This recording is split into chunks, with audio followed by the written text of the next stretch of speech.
Yes, selamat datang di bulan April Bapak Ibu semuanya. Selamat datang juga di kuliah umum Uni Health ya. Apa kabar Bapak Ibu semuanya? Luar biasa. Luar biasa ya. Oke, sekali lagi terima kasih sudah hadir di kuliah umum bersama Uni Health ya. Dan di Senin spesial ini kita kembali lagi berjumpa, tetapi di bulan yang berbeda ya. Ini adalah April spesial ya Bapak Ibu semuanya. Dan sekali lagi saya ingatkan kembali bahwa kita untuk bisa mengikuti kuliah umum ini kita punya beberapa tata cara Bapak Ibu semuanya. Untuk itu pastikan Anda masuk dengan cara yang benar ya. Contoh, garis miring nama, spicy ID Anda atau orang yang mengundang Anda di kuliah umum Uni Health sore hari ini. Yang kedua adalah wajib Bapak Ibu untuk langsung silent atau matikan mikrofonnya supaya tidak mengganggu aktivitas kita sore hari ini. Dan yang terakhir ya, kalau berkenan Bapak Ibu semuanya tolong untuk videonya diaktifkan supaya kita bisa lebih interaktif lagi ya. Yes, ada Pak Harun di sana saya lihat sudah hadir ya. Oke, ada Dr. Alfrida juga saya lihat dari Palu ya. Ada juga Ibu Ratna dari Makassar, ada Bu Meike lagi di jalan, ada Bu Gracia, ada Bu Eni yang mengaktifkan lagi di jalan juga Pak Remon. Oi, ada Bu Inem juga di jalan, hati-hati di jalan. Ibu, ada Pak Kris, yes, ada Ibu Evelyn ya, ada Ibu Evelyn di sini. Saya lihat ada Ibu Jane ya. Mantap Pak. Semangat pagi Bu. Ada Ibu Maria Beatrix dari Manado. Ya, itu aja yang saya lihat yang sedang mengaktifkan kameranya. Ya, sedangkan yang tidak mengaktifkan kameranya masih banyak ya. Saya lihat di sini seperti ada siapa di sini ya. Banyak sekali ya. Oke, tidak masalah, tidak masalah. Sekali lagi yang penting adalah Bapak Ibu bisa nyimak dan bisa dapatkan ilmunya di sore hari ini karena kita akan bahas tuntas ya. Tajam silat pastinya. Oke. Mungkin kita akan 5 menit akan mulai, Bapak Ibu semuanya, 5 menit lagi kita akan mulai acara hari ini. Jadi sekali lagi pastikan orang yang akan Anda undang untuk bisa sama-sama belajar di kuliah umum sore hari ini sudah masuk ya, sudah masuk di ruang training virtual kita sore hari ini. Mana dikaca? Dikaca sini dah. Orang ada saya pacu.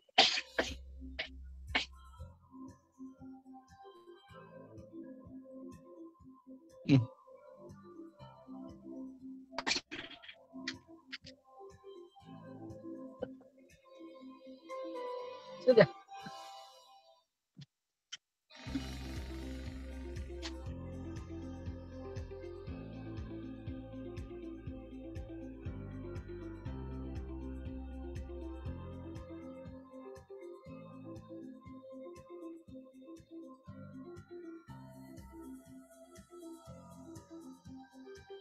Ya, oke. Sekali lagi Bapak Ibu semuanya terima kasih sudah join di sore hari ini di Senin spesial ini.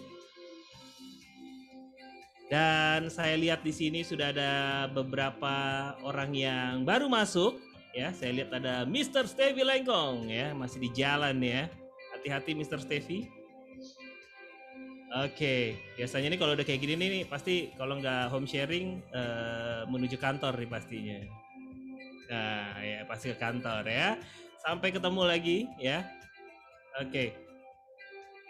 Saya lihat di sini juga ada Ibu siapa yang baru masuk lagi. Oh ada Pak Kus, ada Bu Tuti Rodia. Ya yes.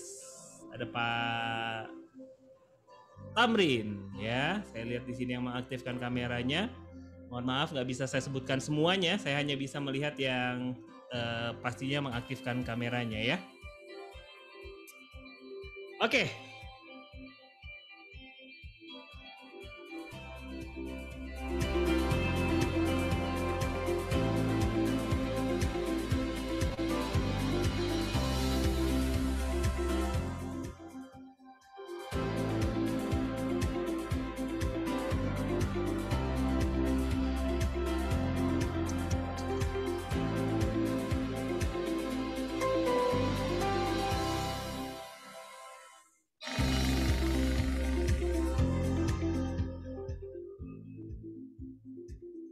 Oke, ya, saya lihat di sini di jam saya sudah jam 14 lebih 17 waktu Indonesia bagian Barat. Itu tandanya saya harus memulai acara sore hari ini, ya. Sekali lagi, semangat pagi Unial Family, selamat datang di bulan April. Yes. Oke. Kemarin kita sudah mendengarkan sambutan atau opening April dari President of UniHealth, Bapak Rishi Syahedar, ya. Dan di Senin spesial ini kita ketemu lagi, ya, kita bertemu kembali di kuliah umum bersama UniHealth, ya. Dan saya rasa jarang sekali ya company yang atau perusahaan yang rutin melakukan kuliah umum atau sharing edukasi seperti ini. Jadi Bapak Ibu semuanya, saya ingatkan kembali bahwa bahwasannya Bapak Ibu wajib yang namanya undang semua orang-orang untuk sama-sama belajar di kuliah umum UniHealth. Karena acara ini gratis, free, Bapak Ibu nggak perlu bayar, ya, tapi Bapak Ibu bisa dapat ilmu yang luar biasa dari ahlinya, ya. Saya ingatkan kembali, Bapak Ibu sebelum mulai, pastikan Anda dan tim Anda masuk ke Zoom meeting ini dengan cara yang benar, ya, seperti saya sampaikan tadi, ya. Oke. Sebelum kita mulai, saya mau cek dulu kesiapan Anda, apakah sudah ready untuk ikuti kuliah umum sore hari ini. Are you ready? Kalau ready, chat dong. Saya mau lihat dulu teman-teman sudah siap atau belum. Oke, saya lihat dulu dari mana nih. Yes, dari Ibu Yulita Panggalo dari Makassar. Ready. Yes, Pak Kus ready. Bu Yayu ready, ya. Dr. Alfrida ready. Wah, Pak Zainal siap, ya. Yes, Bu Ica dari Makassar ready. Mana lagi nih, kita absen dulu. Yes, ada Dr. Masyita dari Makassar ready. Pak Tamrin ready. Bu Ripa ready. Bu Nur Fadila siap. Oke. Yes, kalau sudah siap, kalau sudah ready, saya mau dengar dulu nih semangat antusiasnya dari UniHealth Family di seluruh Indonesia, ya. Saya mau lihat ekspresinya untuk menyambut bulan April yang penuh spesial ini. Saya mau dengar yel-yel terbaiknya. Kalau saya bilang UniHealth Family, tangan kanannya semangat, tangan kirinya sehat. Yes, race to the start. Oke, siap? Oke, siap. Are you ready? Yes, UniHealth Family. Semangat. Yes, race to the start.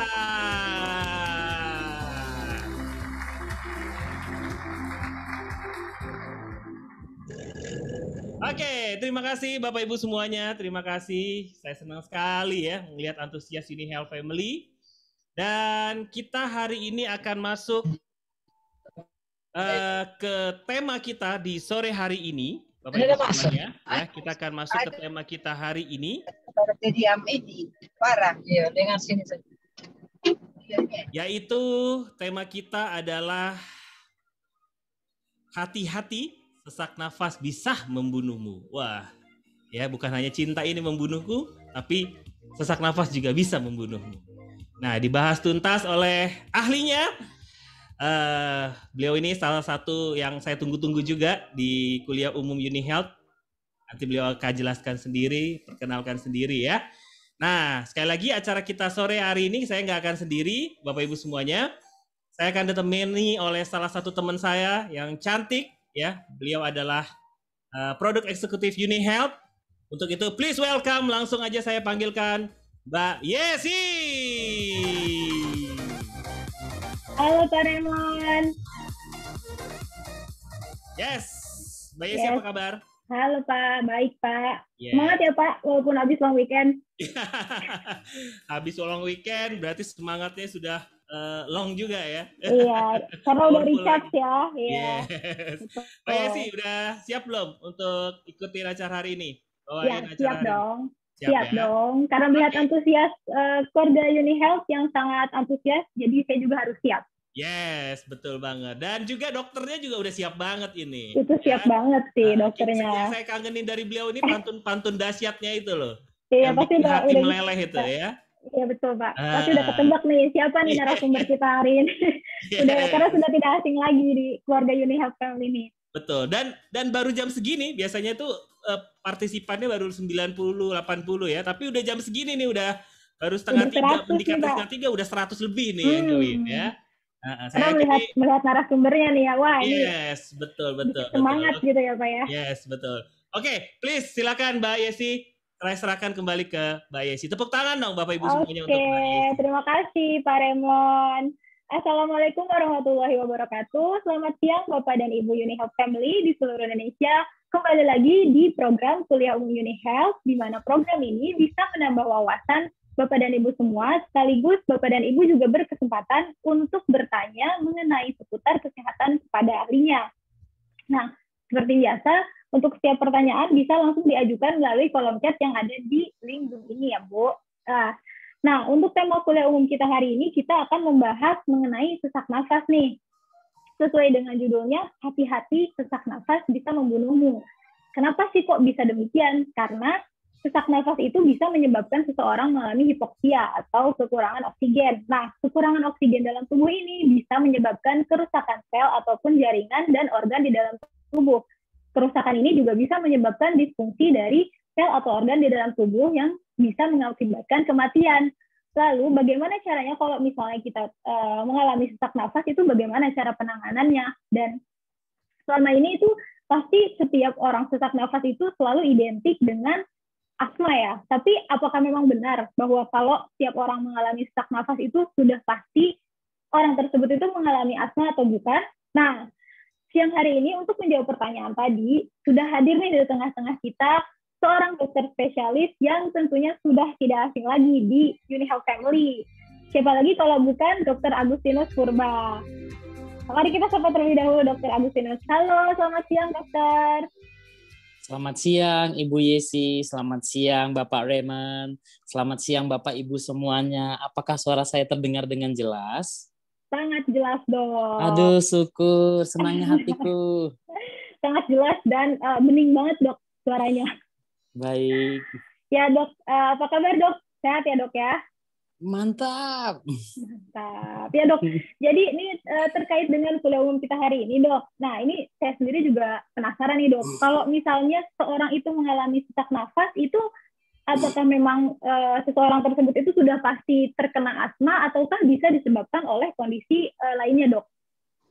Ada banyak penyebabnya.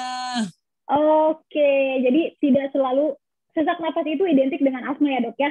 Betul. Oke, baik deh. Kalau gitu, langsung saja tanpa berlama-lama, mari kita dengarkan pemaparan dari dokter kesayangan Uni Health Family, Dr. Agustinus Purba. Pak Dr. Agustinus, dipersilakan. Terima kasih Ibu, boleh share screen-nya. Oke dok.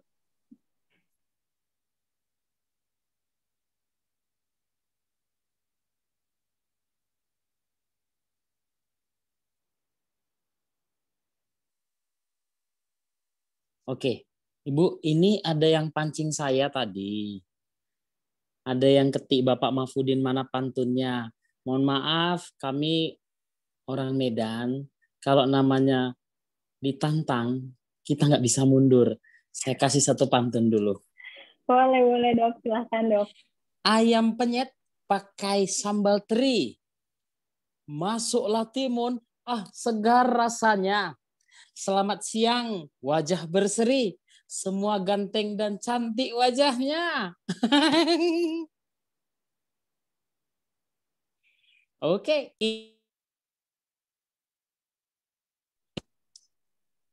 Halo dok. Oke, halo. Boleh lanjut? Ya. Next. Baik, Boleh next, Ibu? Next lagi.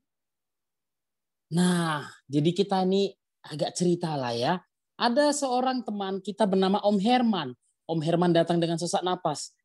Ini Om Herman. Kira-kira kenapa Om Herman ya?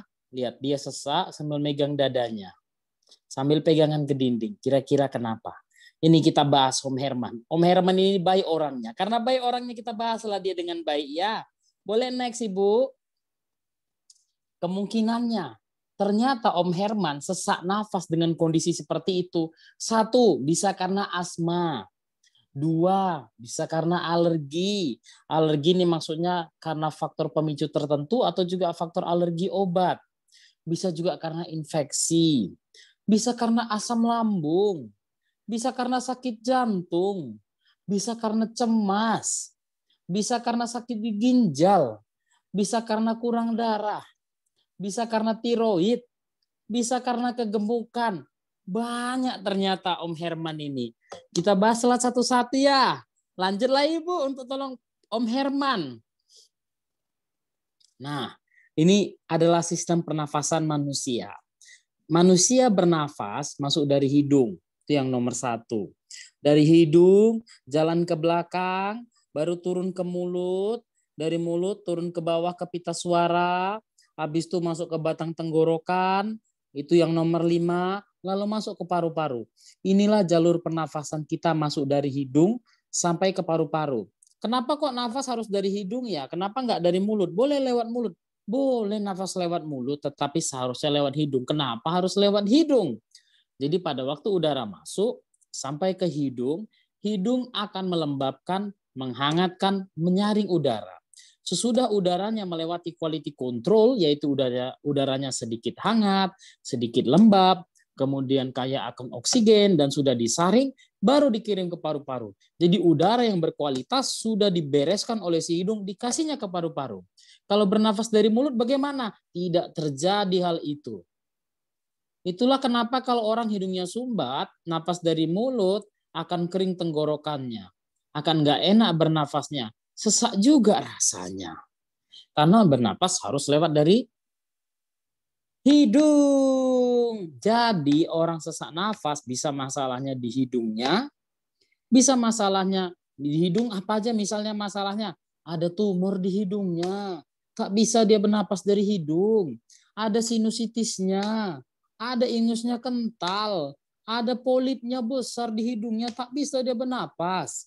Nomor 2, karena ada masalah di mulutnya, jadi sesak dia napas. Misalnya ada apa? Di mulutnya ada tumor lidah, lidahnya jadi bengkak, tak bisa bergerak, nutup jalan napasnya. Kemudian bisa juga amandelnya besar kali, bisa juga amandelnya itu benana. Apalagi ada kista atau ada benjolan di tenggorokannya. Kemudian nomor 5, ada kanker di pita suaranya. Jadi tak bisa udaranya keluar masuk. Yang ke-6, bisa ada masalah di paru-paru. Masalah paru-paru itu bisa karena infeksi, bisa karena asma, bisa karena alergi, bisa karena benda asing juga. Jangan pikir benda asing tak bisa masuk ke paru-paru. Yang paling sering masuk ke paru-paru benda asing apa? Jarum pentul. Sering dialami siapa? Perempuan-perempuan berjilbab yang lagi memperbaiki jilbabnya, ditaruhnya jarum pentulnya di mulut, datang kawannya gelitiin, jarum pentulnya masuk ke jalan nafasnya dan bisa sampai ke paru-parunya. Itu perlu perhatian bagi Bapak Ibu yang memakai jilbab. Jangan biasakan jarum pentul taruh di bibir, taruh sajalah ke gabus-gabus atau benda yang lain. Ini sebagai perhatian. Oke, boleh next Ibu. Nah, ini cerita hidung Om Herman. Kita cerita hidung, jangan cerita botaknya. Ya, kita hargai dia karena itu keturunan. Om Herman kayak gitu memang. Dari om-om dan bapaknya udah memang kebotakan dini. Jadi yang dari hidungnya bisa karena polip, ada tumor hidung, ada sinusitis, ada hidung bengkok. Jadi tulang hidung bagian tengah itu bisa bengkok. Kalau dia bengkok ke satu sisi, hidungnya jadi sempit. Dan hidung bengkok sering terjadi pada yang hidung mancung atau pesek? Mancung. Jadi bersyukurlah teman-teman semua di sini yang hidungnya pesek. Karena hidungnya pasti lurus. Kemudian ada kanker nasofaring. Kanker nasofaring ini adalah suatu kanker di hidung paling belakang. Jadi mengganggu udara mau lewat. Jadi kanker di telinga hidung tenggorokan yang paling sering adalah kanker nasofaring. Dia menguasai 80% kanker keganas yang ada di telinga, hidung, dan tenggorokan. Itu contohnya gambar di sebelah kiri bawah, itu gambar polip. Langsung nampak dia gede, agak putih, sedikit kemerahan dari luar hidung. Baru naik gini aja kaca, kok ada daging ya? Gitu. Tapi tidak semua daging adalah polip. Yang gambar kanan atas itulah kanker nasofaring. Jadi pakai kamera endoskopi di dokter THT, masuk ke dalam hidungnya, jalan sampai ke paling dalam, langsung nampaklah itu. Daging-daging merah mudah berdarah itu. Yang seharusnya tidak ada jaringan itu. Oke, boleh lanjut Ibu.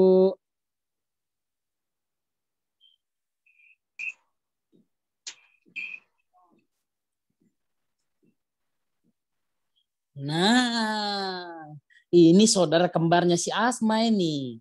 Kalau Asma, itu jaringannya, jalur bernapasnya sempit semua. Kalau kawannya ini si PPOK ini enggak. Dia sempitnya permanen, tak bisa balik normal lagi. Karena memang jalurnya yang sudah rusak. Ini salah satunya akibat rokok dan polusi udara dalam jangka panjang dan lama. Jadi yang normalnya yang kiri. Yang kiri kita ya, di sebelah tangan kiri kita itu jalurnya kayak lihat. Bayangkan itu adalah pipa, pipanya plong, lurus. Udaranya bisa enak keluar masuknya. Kalau COPD yang sebelah kanan, lihat jalannya harusnya plong, tetapi sempit, bengkak, belendirlah pula.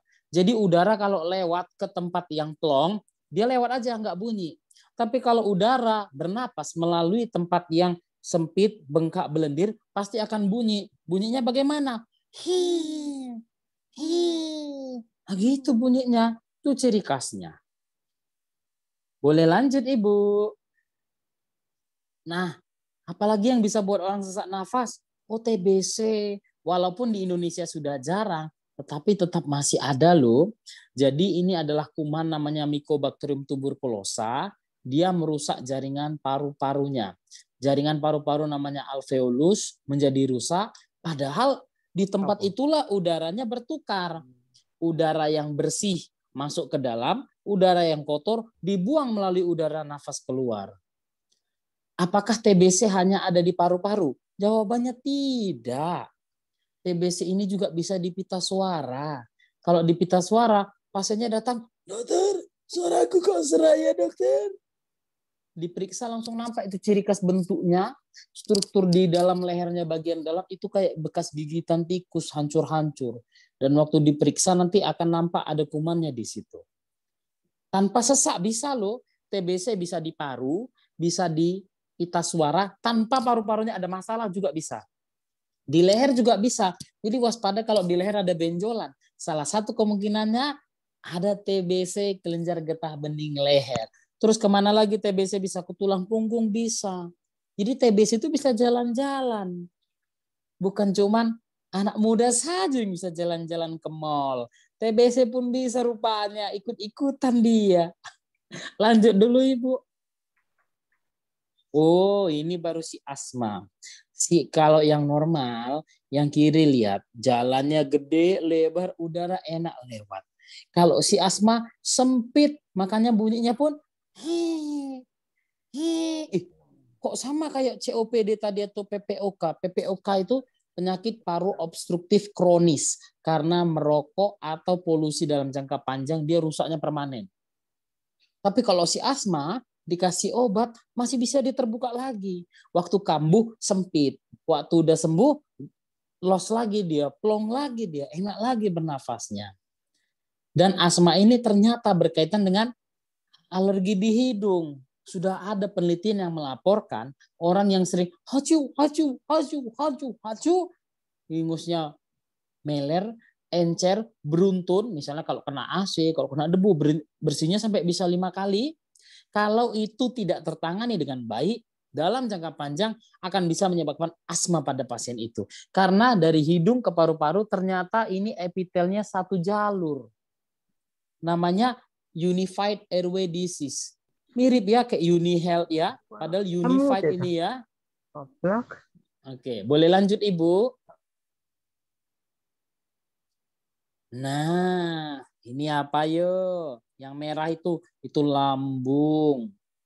Jadi lambung itu letaknya antara dada dan perut. Makanya kalau sakit bisa di dada kiri, bisa di tengah, bisa di leher juga, sampai ke dada sebelah kiri. Mirip kayak sakit jantung. Asam lambung ini pemicunya apa ya? Oh, salah satunya ternyata makanan selain faktor pikiran. Pikiran ini besar efeknya. Kalau dari makanan yang memberatkan kerja si lambung, itu siapa aja? Makanan gorengan. Wah, enak-enak nih ya. Cabe. Oh, kesukaan semua orang nih. Anak milenial tuh suka kali cabe, apalagi level 9, level 10. Habis itu makan yang banyak gorengannya. Terus yang ada minum soda-sodanya. Minuman apa lagi? Alkohol. Yang lagi ngetren sekarang apa? Kopi. Kalau makanan enak ada nggak yang bisa buat asam lambung? Keju, coklat. Tak banyak orang tahu itu. Jadi normalnya asam lambung tidak boleh melewati leher. Dia hanya boleh di bawah.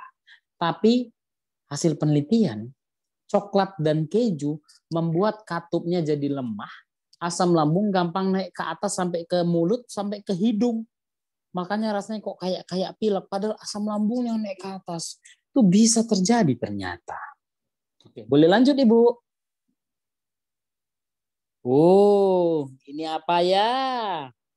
Ini adalah kanker pita suara. Letaknya di leher. Lihat, yang di gambar kiri bawah, huruf V itu adalah pita suara. Di dalam V itu ada lubang. Kalau kita masuk ke lubang itu, sejengkal saja kita sampai ke paru-paru. Itu adalah masih kanker yang masih awal. Yang sebelah kanan yang udah putih semua sampai nggak nampak huruf V-nya, itu adalah kanker pita suara yang sudah lanjut. Dia tutupi jalan nafas, makanya orangnya tidak bisa nafas plong. Ciri khasnya apa? Salah satunya kalau pada kanker, suaranya serak. Karena harusnya pita suara gini, waktu ngomong, halo selamat pagi. Jadi kalau ada kanker di sini, mau gerak nggak bisa, dan waktu nutup pun ada celahnya, makanya suaranya serak.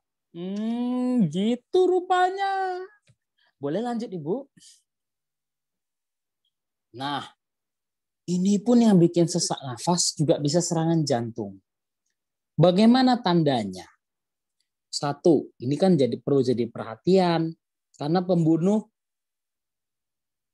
rakyat Indonesia. Yang nomor satu, jantung. Ini penyebab kematian tertinggi. Ada rasa tekanan, sesak, nyeri di dada dan lengan, bisa juga menyebarnya ke leher, ke rahang, sampai ke punggung. Terus ada sesak napas, kok berat. Terus harusnya kok capek aja ya, kok lelah aja ya. Karena jantung kerjanya apa? Dia harus ngirim darah ke seluruh tubuh. Jadi kalau darah nggak dikirim, oksigen tak sampai. Sari-sari makanan pun tidak sampai. Rasa mual, gangguan pencernaan, sakit mah rasanya. Perutnya juga sakit, keringat dingin, sakit kepala ringan, dan pusing mendadak. Seperti hal-hal biasa saja. Jadi memang itulah fungsinya kita sebaiknya memeriksakan selagi masih sehat. Check up, bukan waktu sakit.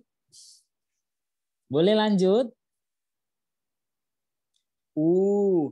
Jadi dari jantung, ini gambar jantung, dia ada pembuluh darah besar, namanya aorta, untuk kirim darah ke seluruh tubuh. Ini yang pompanya paling kencang, kirim ke seluruh tubuh. Di jalur ini harusnya jalannya plong, tapi si kuning-kuning, lemak-lemak itu menghalangi darah mau lewat. Ini pun bisa buat dia sesak nafas. Boleh lanjut Ibu. Kegemukan. Coba lihat gambar kanan. Kursi saja pun tak muat untuk dia sendiri. Lihat lagi yang kiri, bawah. Naik pesawat lah Bang Gemuk ini kan. Duduknya pun gak muat sampai memenuhi gang pesawat. Seat belt-nya pun pasti tak terpakai. Bagaimana perasaan sebelahnya itu? Kalau si Bapak gendut ini ketiduran terus nimpa tetangganya. Seatbelt tak bisa pakai, ini pun membahayakan dirinya sendiri. Berat badan yang berlebih membuat dia sesak untuk berjalan, lelah untuk bernafas. Kesannya kayak sesak nafas juga iya. Ternyata berat badan pun bisa buat sesak nafas. Boleh lanjut Ibu. Oh, anemia, kurang darah. Udah lama nggak dengar anemia nih ya. Nah, jadi anemia itu apa yang terjadi? Lihat gambarnya yang kiri, sel-sel darah merahnya. Yang kanan ini tidak terlalu merah. Karena apa? Apanya yang kurang? Sel-sel darah merahnya salah satunya yang kurang. Ini dapatnya dari mana? Dari makanan. Dari folat, zinc, dan juga vitamin B. Kita butuh mereka. Ciri-cirinya apa? Lelah, gampang capek. Kok lemah kali aku ya? Terus tengok tangan, ih kok pucat aku ya? Terus detak jantungnya coba periksa. Harusnya kan detak jantung gini, duk, duk, duk, duk. Dia detak gini, duk, duk, duk, duk. Tak ikut tempo dia. Kemudian rasanya sesak nafas. Karena sel darah merah kurang. Sel darah merah yang ngantar oksigen. Jadi kalau sel darah merah kurang, yang ngantar oksigen kurang. Makanya dia rasa sesak. Terus tangan dan kakinya kok dingin ya. Terus kepalaku kok pusing ya. Kok ringan kali nih. Kok ringan kali nih. Terus aduh sakit kepalaku. Ternyata kurang darah pun bisa buat seperti ini. Sampai sesak nafas. Jadi memang kalau sesak nafas ada banyak penyebabnya. Om Herman, kami akan bantu kamu. Next. Nah, ini kelenjar gondok atau tiroid. Jadi, tiroid fungsinya mengatur metabolisme, pembakaran tubuh kita, dan mengatur kerja banyak hormon dalam tubuh kita. Kalau dia kadarnya kurang, hormon yang namanya hipotiroid, otot jantung pompanya lemah, dan juga pembuluh darahnya jadi kaku. Karena harusnya pembuluh darah, kalau kena aliran darah, dia ngembang. Wing, ini jadi kaku. Kalau pada kasus hipertiroid atau fungsi hormonnya terlalu tinggi, jantungnya mompanya kencang. Duk, duk, duk, duk, duk, duk. Orangnya rasa berdebar-debar aja nih. Khawatir sampai keringat dingin. Dan denyut jantungnya meningkat. Harusnya denyut jantung itu 60 sampai 100. Dia bisa sampai di atas 100. Rasanya kayak khawatir, kayak berdebar-debar. Tapi bukan dia karena takut, karena hormonnya yang bermasalah. Boleh next, Ibu? Nah, ternyata memang betul pikiran ini efeknya besar. Karena ada namanya mind and body connection. Bahasa Inggris lah kita sikit. Jadi di kepala kita ada di sistem kortilimbik namanya emotion circuit atau stres yang ada di otak kita. Kemudian dia akan memicu daerah di prefrontal cortex. Disinilah kata kunci dari mind and body connection. Jadi ada satu lingkaran yang ngatur hubungan otak dan juga badan kita. Dia akan bekerja di hipotalamus, memicu sympathetic nervous system, dan dia akan membuat panas berlebih, kemudian badan rasanya jadi hangat, denyut jantung kita meningkat, tekanan darah juga meningkat, dan kita akan berusaha menghindari sesuatu yang buat kita stres. Jadi nggak semua orang yang deg-degan tensinya naik karena memang hipertensi. No, ternyata stres juga bisa. Jadi jangan, betul lah kata orang, janganlah stres, harus happy. Itu betul sekali. Itu betul sekali. Orang yang mau vaksin COVID, terutama lansia, deg-degan dia kan, takut aku kayak mana lah aku ya. Pasti tensi, bisa 140, bisa 150. Gagal vaksin dia karena dia khawatir, karena stres. Jadi disuruh tenangkan dulu. Tenang ya Bu, atur napasnya 30 menit, sudah tenang baru tensi ulang. Pasti normal. Kalau memang tidak ada masalah yang lain. Boleh next? Nah, ini dia. Kita bahas salah satu zat penting namanya koenzim Q10. Q10 ini adalah suatu koenzim. Jadi enzim ini judulnya biokatalisator. Bio artinya hidup, katalis artinya mempercepat. Jadi proses untuk hormon bekerja itu perlu yang namanya enzim. Dia akan membuat semua yang lambat jadi cepat bekerjanya. Makanya semua proses hormon bisa terjadi. Tanpa enzim semua kerja jadi lambat. No, kita butuh enzim memang. Dari tubuh kita apakah ada yang alami? Ada yang alami, tetapi kalau kita kerja terlalu berat, istirahatnya kurang, faktor stres, itu tergerus semua. Jadi kita perlu menambah dari luar. Ya memang betul, harus diakui. Zat gizi makanan kita sekarang dengan zat gizi yang 20 tahun lalu, 30 tahun lalu waktu kita masih kecil, berbeda. Dulu nggak ada namanya karbit-karbit. Dulu ya memang unsur haranya, vitamin, zat gizi dari tanahnya memang mencukupi. Sekarang jumlah manusia sudah lebih banyak daripada jumlah tanah. Akhirnya semua tanaman harus dipaksa untuk cepat panen. Risikonya zat gizinya nggak akan sama. Oke, ini adalah salah satu antioksidan yang paling penting. Antioksidan itu ibaratnya penjaga rumah kosong. Karena kalau rumah kosong nggak dijaga, bisa dimaling.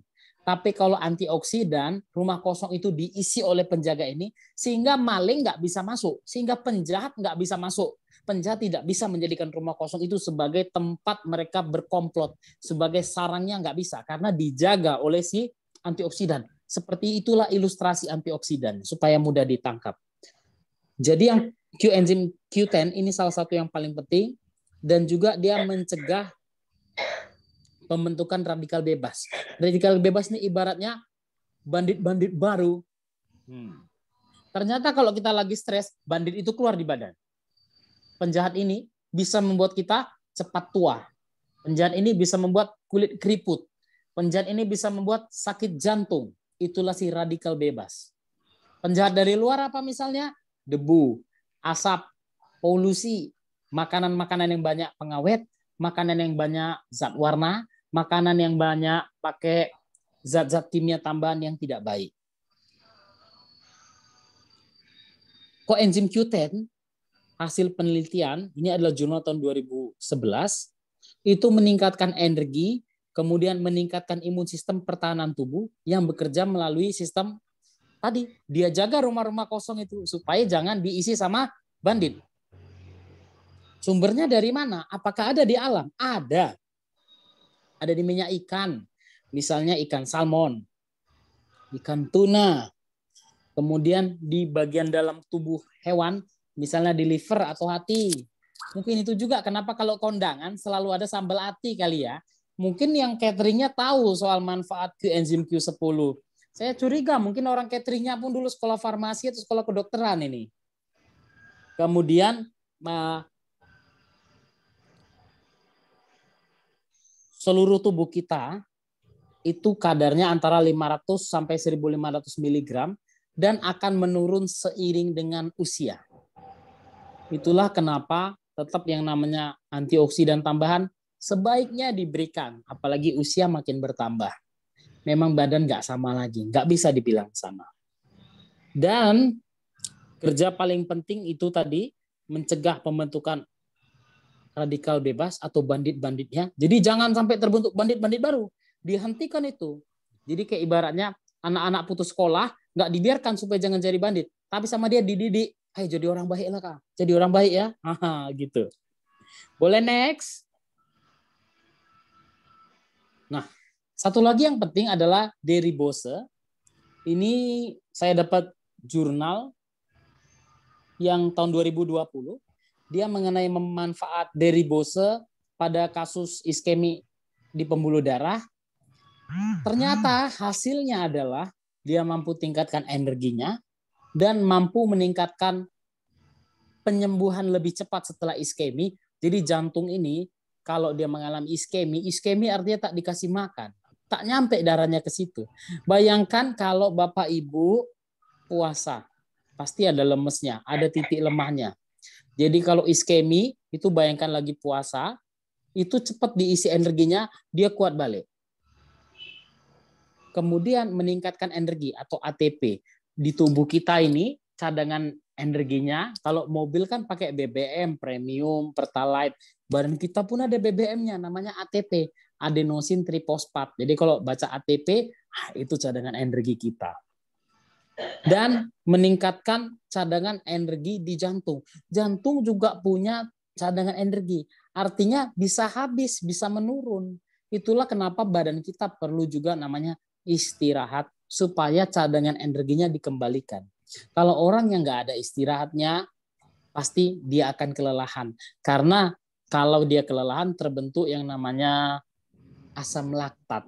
Itulah yang buat pegel karena apa? Tidak ada istirahat, energi cadangan sudah habis. Itu kalau sudah pegel artinya Anda tidak tahu batasan badan Anda ngomong, tolonglah istirahatlah dulu. Anda nggak dengar berarti badan Anda ngomong itu. And then secara klinis dia berpotensi untuk membantu masalah jantung yang akut maupun yang baru karena dia cepat kembalikan energi untuk si jantung itu. Ini adalah hasil dari penelitian jurnal yang terbaru.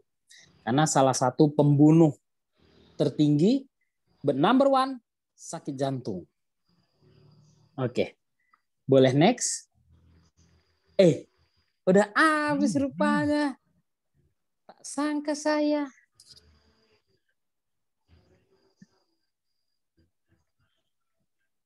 Oke, terima kasih Dr. Agustinus untuk penjelasannya sangat jelas dan mudah dipahami ya dok ya.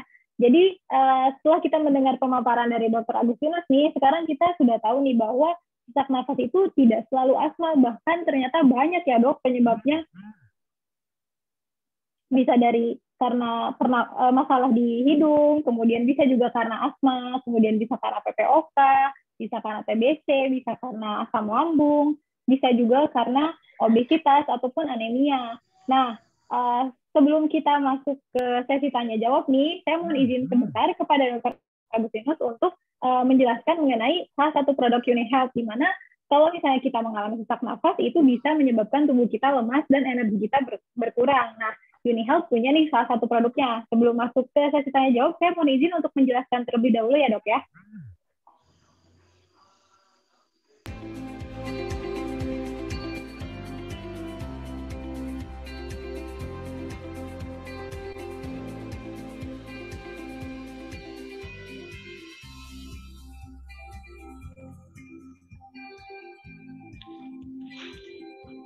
Nah, setelah kita mendengarkan penjelasan dari Dr. Agustinus, sekarang kita bisa tahu nih, ternyata jika sesak nafas itu bisa menyebabkan beberapa penyakit yang sudah tadi disebutkan, salah satunya adalah penyakit jantung, di mana penyakit jantung tersebut merupakan salah satu penyakit yang banyak membunuh atau menyebabkan kematian di Indonesia.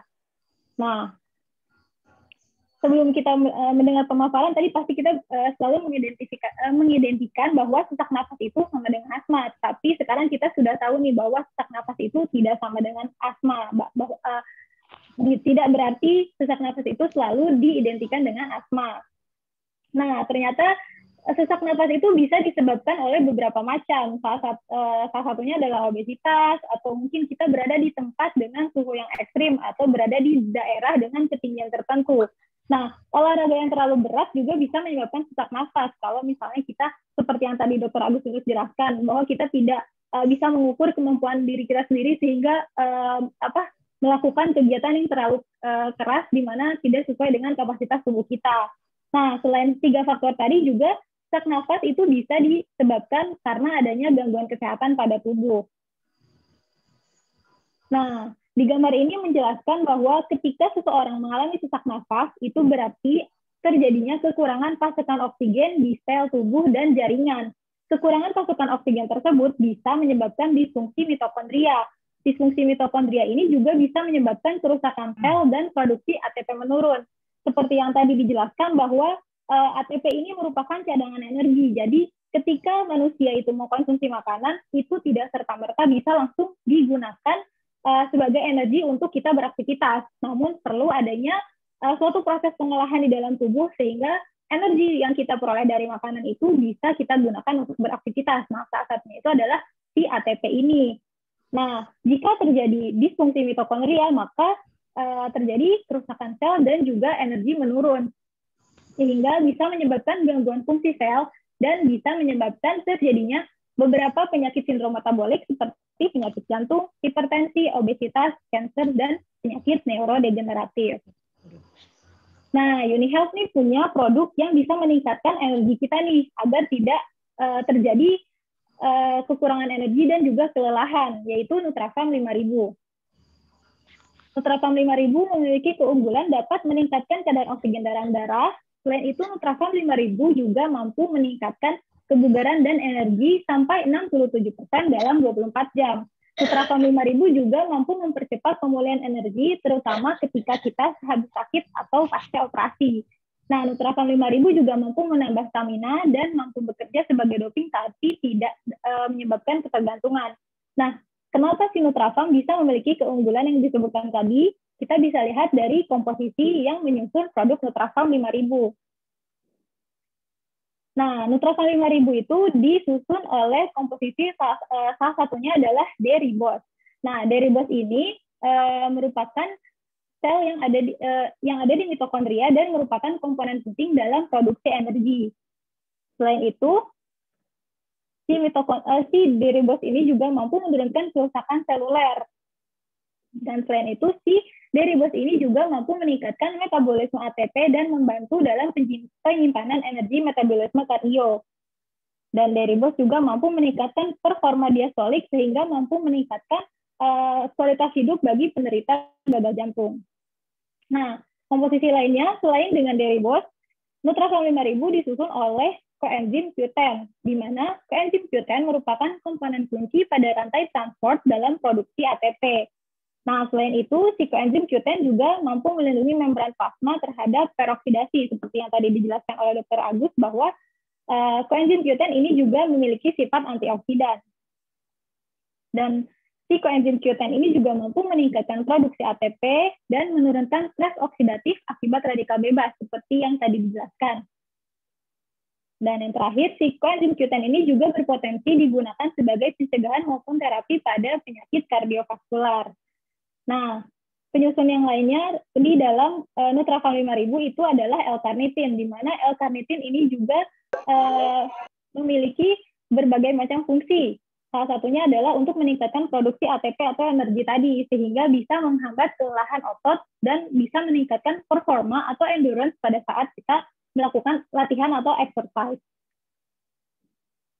Nah, lalu bagaimana dosis dan saran penggunaan untuk Nutrafam 5000? Nutrafam 5000 bisa diminum 1 kali sehari 1-2 tetes jika Bapak dan Ibu memiliki kondisi berikut ini, yaitu sehabis sakit atau pasca operasi, kelelahan sehabis bekerja, sering merasa sakit dan kurang bersemangat juga bisa diminum oleh Anda yang sering berolahraga atau atlet. Namun perlu diperhatikan juga terhadap kontraindikasi dari produk ini, yaitu tidak disarankan untuk diminum dalam kondisi perut kosong dan tidak disarankan untuk ibu hamil dan menyusui, serta tidak disarankan untuk diminum oleh penderita diabetes maupun pradiabetes. Nah, kesimpulannya di sini adalah ketika seseorang mengalami sesak nafas, itu terjadi penurunan pasokan oksigen ke dalam tubuh, sehingga karena terjadinya kekurangan pasokan oksigen menyebabkan tubuh juga menurun dalam proses produksi energi. Sehingga ketika tubuh kekurangan energi, maka mampu menurunkan kualitas hidup dan performa seseorang. Nah, untuk mencegah hal itu terjadi, maka Nutrafam 5000 dapat dikonsumsi agar tubuh tetap berenergi dan terhindar dari masalah kesehatan. Nah, ini kesimpulannya bahwa si Nutrafam 5000 ini mampu dengan kandungan koenzim Q10 ini mampu digunakan dalam pencegahan maupun terapi penyakit kardiovaskuler. Selain itu juga Nutrafam 5000 ini mampu meningkatkan kualitas hidup dan aktivitas fisik bagi penderita gagal jantung. Dan Nutrafam 5000 ini juga mampu menghambat kelelahan otot sehingga meningkatkan performa saat latihan. Jadi ketika kita kekurangan oksigen, itu bisa menyebabkan terjadinya penurunan energi dan bisa menurunkan performa karena tubuh kita menjadi tidak memiliki energi untuk beraktivitas, sehingga menyebabkan aktivitas kita menjadi terbatas. Maka oleh karena itu, konsumsi Nutrafam 5000 agar energi di dalam tubuh kita bisa tetap terjaga meskipun Anda sedang dalam proses pemulihan, sehingga bisa mempercepat kembalinya energi ketika Anda setelah selesai dalam menjalani operasi ataupun tindakan lainnya.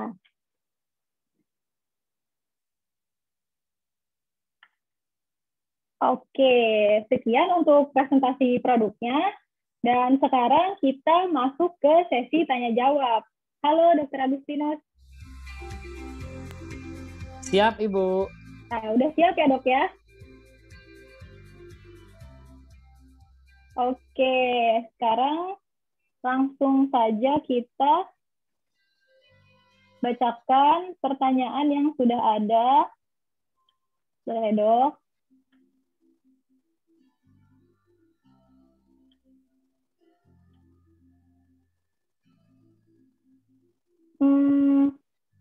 Untuk Bapak dan Ibu Uni Health Family, dipersilakan jika ada yang ingin bertanya. Sepertinya ini pada terpesona nih dengan penjelasan dokter, jadi saking sudah mengertinya atau bagaimana nih? Gini, ini untuk pertanyaan, tentu silakan bertanya apa saja yang berbau tentang kesehatan.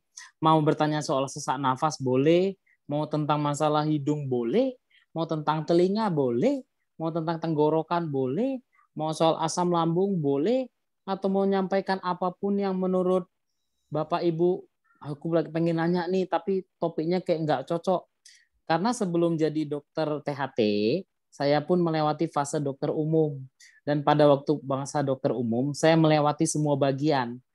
Jadi minimal kalaupun saya tidak bisa menjelaskan terlalu detail di bidang itu, tapi saya pasti bisa mengarahkan, minimal mencerahkan, supaya jangan jadi pusing sendiri. Silakanlah pusingnya dibagi di sini.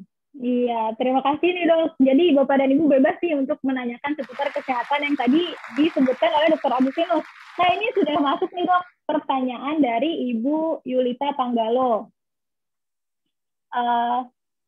Untuk asma, apakah bisa kambuh Dok kalau setelah sembuh? Terima kasih Dok. Ibu Yulita, selamat siang. Jadi apakah bisa kambuh? Jawabannya bisa. Asma itu akan ada bersama ibu atau siapapun yang mengalami asma seumur hidupnya. Ada bersama terus. Jadi kapan dia muncul? 1, kecapean berat. 2, ada stres yang berat. 3, jumpa sama pemicunya dalam jumlah banyak.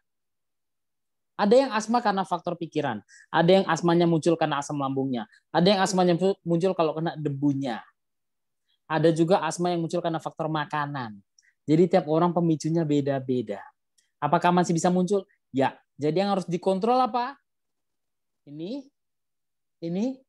sama ini. Karena orang lagi marah-marah saja, asam lambungnya naik. Asam lambung bisa keluar, masuk ke daerah jalan nafas, ke paru-paru, menyebabkan pemicu asmanya kambuh pun bisa. Jadi nomor 1, sebelum obat ya, supaya nggak kambuh tuh ini dulu.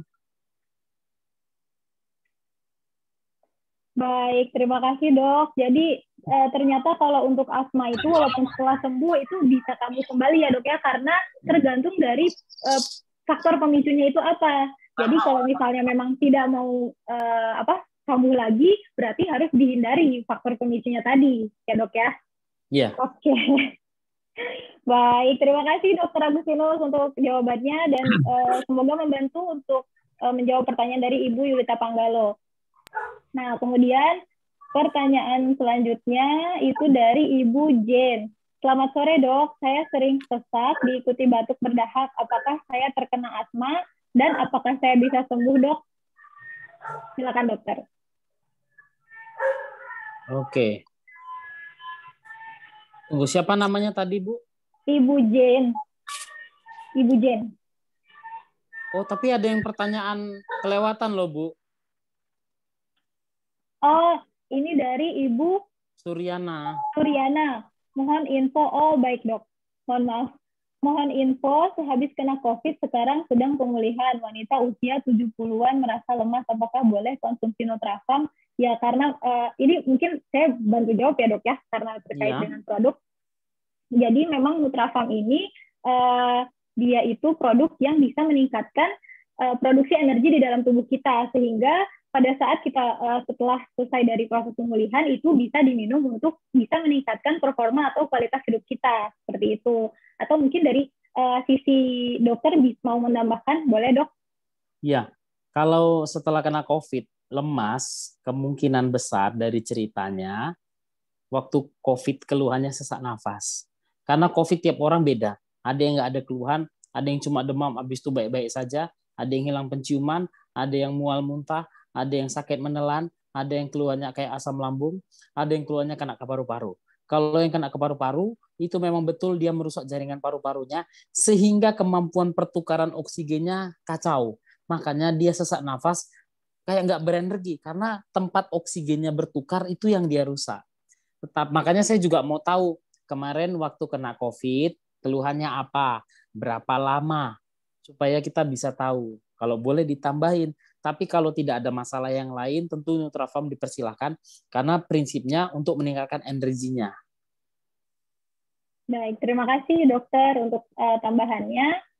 Lalu untuk pertanyaan selanjutnya dari Ibu Risnawati, untuk produk Uni Health yang untuk jantung bawaan bagus untuk disarankan. Berarti ini saya mohon izin untuk jawab juga ya dok ya, karena terkait produk. Jadi kalau untuk produk yang didedikasikan khusus untuk jantung itu di Uni Health kita punya Astacardix dan juga Salmon Oil. Seperti yang tadi dijelaskan oleh Dr. Agustinus juga bahwa coenzim Q10 itu merupakan antioksidan yang baik untuk jantung atau untuk pasien jantung, dan salah satunya itu ada di mengandung di ikan salmon. Jadi bisa dikonsumsi Astacardix dan juga salmon oil seperti itu. Lalu pertanyaan selanjutnya itu dari Ibu Jen tadi ya dok. Ya, selamat sore dok. Saya sering sesak diikuti batuk berdahak. Apakah saya terkena asma dan apakah saya bisa sembuh dok? Silakan dokter. Kalau dari ceritanya, tentu gini, untuk menjawab pertanyaan Ibu, saya sakit apa? Satu, kita perlu ceritanya. Yang kedua, perlu diperiksa. Dari ceritanya yang perlu dilihat, tentu leher bagian dalam, pita suara sama paru-paru. Baru bisa menjawab dengan baik. Tapi kalau dari ceritanya, ada dua kemungkinan. Ada dua kemungkinan. Kemungkinan pertama, asam lambung. Karena di leher terbagi dua, depan jalan nafas, belakangnya jalan makan. Jadi asam lambung datang dari jalur belakang, depan tuh paru-paru. Asam lambung yang cukup hebat bisa keluar dari jalan makan, loncat ke jalan nafas. Kalau dia loncat ke jalan nafas, dia akan membuat gini. Ada dahak terus, jadi kayak batuk berdahak dia. Kok bisa sesak? Karena waktu asam lambung naik ke atas, dia akan membuat gelembung-gelembung udara, sehingga lambungnya berisi gas, kayak sesak rasanya. Satu. Kedua, bisa juga masalahnya, ada masalah di paru-paru. Misalnya ada asma, ada PPOK, atau ada TBC. Nah, tapi kalau batuk TBC, tapi kalau batuk asam lambung, gitu dia. Tapi untuk menjawab lebih tegas, tentu satu pemeriksaan. Kedua, tengok ke dalam sini, periksa paru-parunya, aman enggak, pasti akan terjawab. Baik, jadi dibutuhkan pemeriksaan lebih lanjut ya dok ya, karena tapi kalau sekilas dua itu kemungkinannya dari saya. Karena untuk memastikan pemicunya itu dari dua yang tadi itu yang mana, agar mendapatkan penanganan yang tepat ya dok, jadi harus melakukan pemeriksaan lebih lanjut seperti itu ya dok ya. Baik, terima kasih Dr. Agus untuk jawabannya. Nah, untuk pertanyaan selanjutnya itu ada dari Ibu Leli. Bentar. Ya dok. Ini sudah kelamaan saya nggak pantun, udah lama kosong. Saya pantunlah dulu sekali ya. Ya, boleh dokter silakan. Sesak nafas bukan sembarang sesak. Sesak bisa dari jantung, bisa dari paru. Wahai ibu-ibu yang jago masak, kapan-kapan kita makan mie sop di Kampung Baru. Mantap dokter. Semangat lagi ya nih berarti Bapak dan Ibu. Iya, makan mie sop dulu. Iya. Virtual aja dulu dok ya. Oh, virtual dulu. Oke, bisa lanjut ya dok ya berarti? Lanjut. Oke. Pertanyaan selanjutnya ini dari Ibu Leli. Untuk lansia yang sedikit gerak, batuk berdahak, nggak sembuh-sembuh, apa yang harus dilakukan? Silakan dokter. Lansia yang sedikit gerak, batuk, berdahak, nggak sembuh-sembuh, apa yang dilakukan? Oke, ini menarik ini. Sedikit gerak, berarti ada dua kemungkinan. Satu, memang badannya udah lama nggak bisa bergerak. Kedua, ada penyakit lainnya yang membuat dia nggak bisa bergerak. Karena kalau lansia normal, mohon maaf, usia 80-90 pun saya pernah jumpa yang nggak ada masalah, jalan bisa sendiri, aktivitas bisa sendiri. Kalau nggak banyak gerak, berarti memang badannya udah lemah atau kegemukan, atau satu lagi memang ada masalah jantung atau masalah stroke yang membuat dia harus di tempat tidur terus. Kenapa bisa batuk-batuk? Nomor satu, posisi yang baik itu adalah kepala, leher lebih tinggi daripada dada. Itu dia. Kemudian, kalau yang kurang baik, dada itu sama tingginya sama leher. Jadi waktu kita tidur telentang, kan dada dan leher sama tingginya. Apa yang bisa buat batuk? Asam lambung saja bisa tumpah ke atas. Bayangkan gini. Yang ini kepala, yang ini lambung. Orangnya siap makan nih. Asam lambung akan di sini. Dalam waktu 3-4 jam, makanan yang dimakan akan menjadi cairan. Lambung berisi cairan, isinya asam lambung dan makanan yang udah hancur. Kemudian dia tidur. Namanya cairan akan tumpah, mengisi tempat yang datar. Asam lambungnya keluar naik ke atas ke leher, akan buat dia. Jadi pada pasien yang sering tidur lama atau harus tidur lama, seringlah kepalanya mereng kanan, mereng kiri, dan sebaiknya kepala lebih tinggi daripada dada. Alias bantalnya ditinggikan kepalanya. Atau memang ada masalah di paru-paru. Karena pada orang yang stroke, menelannya bermasalah, makan minum, kesedak masuk ke paru-paru, akhirnya paru-parunya jadi infeksi, batuk-batuk. Padahal pelakunya apa? Makanan minuman yang nyelip ke paru-paru. Kok bisa nyelip? Karena kemampuan menelannya sudah bermasalah. Itu yang sering terjadi pada pasien yang stroke. Baik, jadi untuk lansia tadi sebenarnya kalau misalnya tidak ada masalah kesehatan, harusnya masih bisa beraktivitas dengan normal ya dok ya? Yep. Tapi kalau memang payah bergerak, usahakanlah sering miring kanan, miring kiri, dudukkan, berjemurkan, jangan tidur saja. Siap makan pun tak boleh tidur. Dudukkan dulu. Kalaupun mau tidurkan, 3 jam habis makan, baru tidurkan. Kalau enggak, duduk sambil sandaran. Berarti ini judulnya posisi menentukan prestasi ya dok ya? Jadi, betul. Bukan hanya IPK saja. Jadi tidak hanya dalam keadaan telentang, tapi harus diatur posisinya diganti-ganti gitu ya dok ya? Betul. Itulah kenapa posisi harus diganti. Posisi apa saja yang harus diganti? Posisi duduk misalnya. Ya. Posisi menentukan prestasi ya dok ya, kata kuncinya. Baik, terima kasih dokter. Nah itu jawabannya untuk Ibu Leli, semoga membantu. Lalu ada pertanyaan selanjutnya nih dok. Udah mulai panas nih dok kayaknya, udah tadi dokter kasih pantun. Hei. Ini pertanyaan dari Bapak Abdul Rahim. Izin bertanya dok, sekarang banyak penderita kanker nasofaring yang di kemoterapi atau radioterapi. Apa penyebab kanker nasofaring dan bagaimana pencegahannya? Silakan dokter. Oke. Kanker yang paling banyak di telinga, hidung, tenggorokan ada kanker nasofaring. Letaknya di mana? Di hidung paling belakang. Keluhannya apa? Telinga denging, mata kayak gini. Kayak nengok bebayang. Ketiga, sakit kepala. Yang keempat, ada mimisan. Nggak harus banyak. Sikit-sikit dia darahnya. Kemudian sakit kepala. Pada pasien-pasien seperti ini, penyebabnya apa? Satu, semua kanker penyebabnya itu 2 aja. Nomor 1, genetik. Ini kita nggak bisa tahu. Bukan hanya dari orang tua, paman, tante, tapi 2-3 garis keturunan di atas pun bisa. Yang kedua, faktor infeksi kronis. Infeksi kronis artinya infeksi berulang di tempat yang sama. Itulah kenapa kalau ada pilek, batuk, sudah lama, wajib curiga. Karena harus cepat sembuh. Apalagi yang sudah kita tahu tentang kanker nasofaring, Epstein-Barr virus. Ini adalah suatu virus. Apakah ada hal lain yang bisa memicu, bukan dibilang penyebab ya, memicu? Ada. Apa itu? Nitrosamin. Misalnya ada di mana? Ada di makanan yang dibakar-bakar, yang ada gosong-gosongnya itu. Terus ada di mana lagi yang banyak orang suka? Ikan asin. Itu salah satu pemicu kanker nasofaring.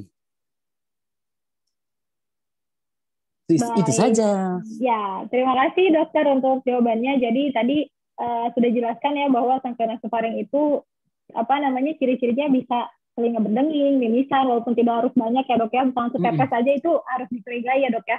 Kemudian bisa juga sakit kepala. Nah untuk ini pertanyaan dari saya dok, kalau untuk sakit kepalanya itu spesifik nggak sih dok, di belakang atau di sakit kepala sebelah atau gimana dok biasanya kalau dia bisa di kanan, di kiri, bisa juga di atas, selalunya di situ.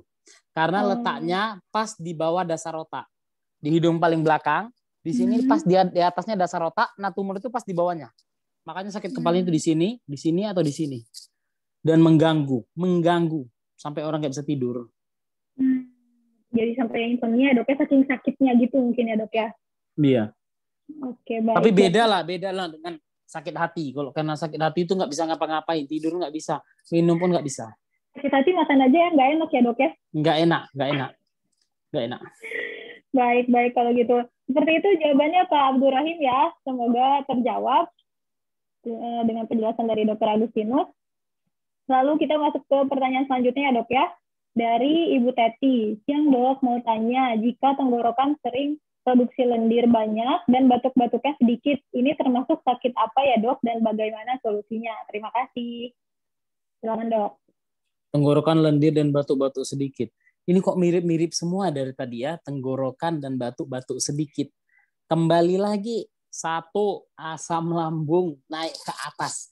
Jangan kira asam lambung hanya di bawah bikin sesak. No, asam lambung memang betul bisa di lambung saja. Bisa dia keluar dari tempat yang ganggu ke leher. Jadi jalan nafas yang boleh lewat hanya udara. Selain udara pasti diusir. Asam lambung namanya asam itu cairan. Cairan masuk ke jalan nafas pasti diusir. Cara ngusirnya terus buat daerah sini jadi belendar semua. Itu apakah bisa dipastikan? Bisa. Di dokter THT bisa diperiksa masuk dari mulut alatnya, kameranya, nengok sampai ke sini. Kalau memang sudah cukup berat masalahnya, pita suaranya nanti nampak agak bengkak, ada merah, ada lendir numpuk, kemudian bisa juga suaranya kalau udah agak lama agak serak-serak sedikit. Kalau untuk ke arah sana tentu dipastikan. Tapi kalau memang mengarah ke asam lambung, apakah bisa dicegah? Bisa. Caranya nomor 1, kurangi makanan yang memicu asam lambung. Apa saja Kak itu? Pedas, cabai, gorengan, minyak-minyak, kopi, coklat, keju, alkohol. And then siap makan 2-3 jam harus duduk. Nggak boleh tiduran. Karena kalau nggak asam lambungnya tumpah ke atas. Makan malam terakhir 3 jam sebelum tidur. Intinya siap makan, duduk-duduk dulu. Duduk sandaran boleh, tiduran jangan. Kemudian memang betul kata pepatah dulu, makanlah sebelum lapar, berhentilah sebelum kenyang. Karena itu sebenarnya sinyal. Lambungnya udah penuh, jangan diisi lagi. Makanya kalau orang makannya buru-buru, dia nggak tahu sinyalnya. Badan udah bilang, udahlah stop, ini nggak bisa, lapar aku. Yang ada sampai naik ke atas nih. Kayak terasa lagi rasa ayam gorengnya ke atas. Dan harus ada olahraga. Nggak akan mungkin masalah asam lambung sembuh tanpa ada olahraga.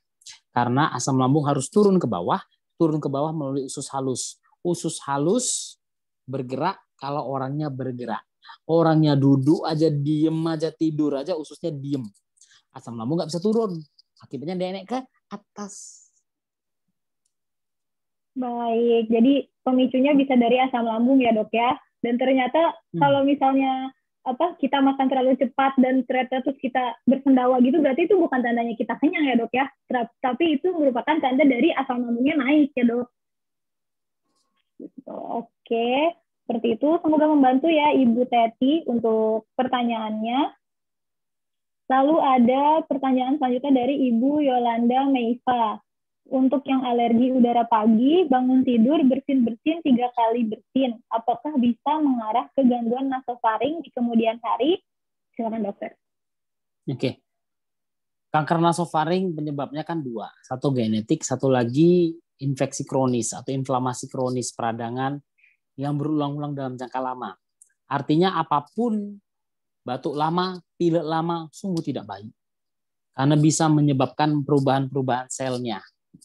Jadi, kalau dari ceritanya, ada dua kemungkinan dari cerita yang disampaikan. Nomor satu memang dia alergi. Alerginya terhadap apa? Nah, gini dulu. Hidung itu punya kesukaan. Kita harus tahu hidung sukanya apa. Kita kasih yang dia sukai. Ibaratnya, kalau namanya pacaran, kita harus tahu pacar kita maunya apa. Jangan kita kasih yang pacar kita nggak suka. Merajuk nanti dia. Hidung pun kayak gitu. Kita kasih yang dia suka. Hidung suka udara sedikit hangat, udara sedikit lembab, dan juga banyak oksigen. Itu dia suka, dia happy. Hidung nggak suka udara terlalu kering, terlalu panas, terlalu dingin, banyak polusi. Kena udara seperti ini saja, dia akan langsung belendir, hidungnya sumbat, baru ingus kayak ngalir ke tenggorokan, dan bersin. Haciu, haciu, haciu, haciu. Itu respon normal. Hidung bilang kan, aku nggak suka udara ini. Cuman kan kadang-kadang kan nggak semua orang bisa mengerti kan hidungnya ngomong apa. Jadi berikanlah udara yang hidung sukai. Udara bersih, harus ada olahraga, karena waktu olahraga memasukkan oksigen yang baik sebanyak-banyaknya. Oksigen paling banyak dapat di mana? Di pohon dan tanaman. Jadi kalau olahraga di gym boleh, tapi oksigennya mana? Sedikit. Oksigen paling banyak di mana? Dekat pohon, dekat tanaman. Di mana? Di hutan. Jadi buat Bapak Ibu yang rumahnya dekat hutan, bersyukurlah Anda tinggal di dekat sumber oksigen yang terbaik. Baik, jadi jawabannya seperti itu ya dok. Berarti itu bisa mengarah ke gangguan nasofaring ya dok ya di kemudian hari ya dok? Bisa, dan keluhannya satu, bisa alergi, bisa memang respon hidung yang nggak cocok terhadap udara. Belum tentu alergi. Ya, jadi harus diketahui dulu ya dok ya pemicunya itu apa. Jadi harus banyak-banyak menghirup udara segar, berolahraga di taman atau ruang terbuka hijau gitu ya dok ya, agar oksigen yang masuk banyak dan juga kualitasnya baik gitu ya dok. Mantap. Oke, kita lanjut ke pertanyaan berikutnya ya dok ya. Dari Ibu Tutik Rodia, riwayat saya pernah bermasalah di otot jantung, tensi yang sering drop. Apakah karena otot jantungnya bermasalah? Silakan dok. Oke. Otot jantung bermasalah. Nah gini, jantung kita itu ada 4 ruangan, 1, 2, 3, 4. Yang kerja paling capek itu kiri bawah. Jantung ruangan kiri bawah, karena tugas dia memompa ke seluruh tubuh. Jadi yang paling sering bermasalah ototnya itu selalu kiri bawah, karena dia paling capek. Capeknya karena 1 bisa karena usia, 2 karena ada sumbatan, 3 ada gangguan di katup-katup jantungnya. Jadi ada baiknya Ibu jumpai dokter jantung Ibu, tanyakan, dok, masalah jantung saya ini sebenarnya karena apanya ya? Apakah ada sumbatan? Kalau karena sumbatan, dokter akan kasih 2 opsi. 2 opsi. 1, makan obat untuk hancurin sumbatannya. Kedua, bisa kateter atau juga bypass atau pasang cincin supaya alirannya lancar. Bisa juga memang masalahnya di pergerakan katupnya. Kalau pergerakan katupnya ada yang bisa makan obat, ada yang perlu operasi. Nah, jadi dibutuhkan pemeriksaan lebih lanjut ya dok ya untuk mengetahui itu apakah ada sumbatan atau masalah di katup jantungnya. Ada 1, 2, 3 kemungkinan pemeriksaan. 1, EKG, periksa aktivitas listrik jantung. Kedua, ekokardiografi, dia bisa cek katup-katupnya semua. Ketiga, kalau perlu kateterisasi untuk lihat aliran darah ke jantungnya ada masalah atau tidak. Kalau memang masalahnya di sumbatan, tentu seperti yang saya bilang tadi, bisa ada yang makan obat, bisa ada kateter, perlu pastikan jalurnya aman atau enggak, atau ada sumbatan. Yang ketiga, kalau nyata sumbatannya, kalau masih bisa pakai ring, pakai cincin dipaksa buka aja, atau kalau sumbatan terlalu besar, pasti dokter minta bypass. Potong yang rusak, sambung ke jalan yang gede, supaya alirannya kembali bagus. Nah, seperti itu ya Ibu tadinya. Ibu Tutik Rodiah, untuk pertanyaannya tadi sudah dijelaskan oleh Dr. Agus, semoga membantu. Lalu pertanyaan selanjutnya nih dok, dari Ibu Heniwati. Sore dok, apa alergi tidak ada obatnya karena setiap bangun pagi selalu bersin? Ini kayak hampir sama ya dok ya, pertanyaan Iya. seperti yang tadi. Ada bisa dua kemungkinan. Nomor satu, memang alergi murni. Yang kedua, udaranya nggak cocok sama hidung. Jadi kalau orang tidur, biasanya kan hidup AC. AC kan dingin dan kering. Hidung suka? Nggak suka. Jadi sebenarnya AC langsung ke hidung, dingin, hidung nggak suka. Kalau hidung kena udara nggak suka, apa yang dia buat? Dia akan sumbat, dia akan belendir, ingus ngalir ke tenggorokan, dan juga bersin. Memangnya AC aja salahnya? No. AC itu kan mesin AC dari luar, tarik udara dari luar, masuk filter, baru kita hirup. Jadi kalau udara di luar kotor, filternya penuh dan nggak dibersihkan, udara kotornya masuk ke dalam. Debunya masuk ke hidung, respon kita apa? Bersin. Haciu. Apakah itu alergi? Dikasih obat alergi berguna? Bersihin dulu lah AC-nya. Bersihkan dulu lah kamarnya. Gantilah spraynya. Kalau kamarnya lembab, buatlah supaya ada sirkulasi udara bagus. Bukan makan obat solusinya. Baik, jadi tidak selalu alergi itu solusinya dengan obat ya dok ya, tapi harus dilihat juga pemicunya apa. Kalau mau misalnya, aku alergi nih dok, yakin dia kan misalnya kan, aku alergi dok, ya sudah dibuktikan. Tes alergi itu ada, jadi betul-betul tahu alerginya sama apa. Alergi hanya jumpa pemicunya dia muncul, nggak jumpa pemicunya nggak muncul keluhan apa-apa. Nah, jadi bisa dipastikan ya dok, apakah memang ini dipicu oleh alergi atau bukan. Gitu. Baik, kita lanjut ya dok ya. Ini kayaknya banyak nih dok pertanyaannya. Pertanyaan selanjutnya dari Bapak Marsudi. Dok, kasus tiba-tiba dada kayak dihantam balok, langsung sesak, dan keringat dingin, selang 2 jam bisa longgar nafasnya. Apa termasuk serangan jantung? Kolesterol tinggi 200 lebih. Solusi penyembuhannya minum apa? Dan makanan yang perlu dihindari apa ya dok? Terima kasih. Terima kasih Pak. Kalau dari ceritanya, mengarahnya ke satu aja. Jantung. Saya paling khawatir ke sana dari ceritanya. Karena seperti dipukul balok.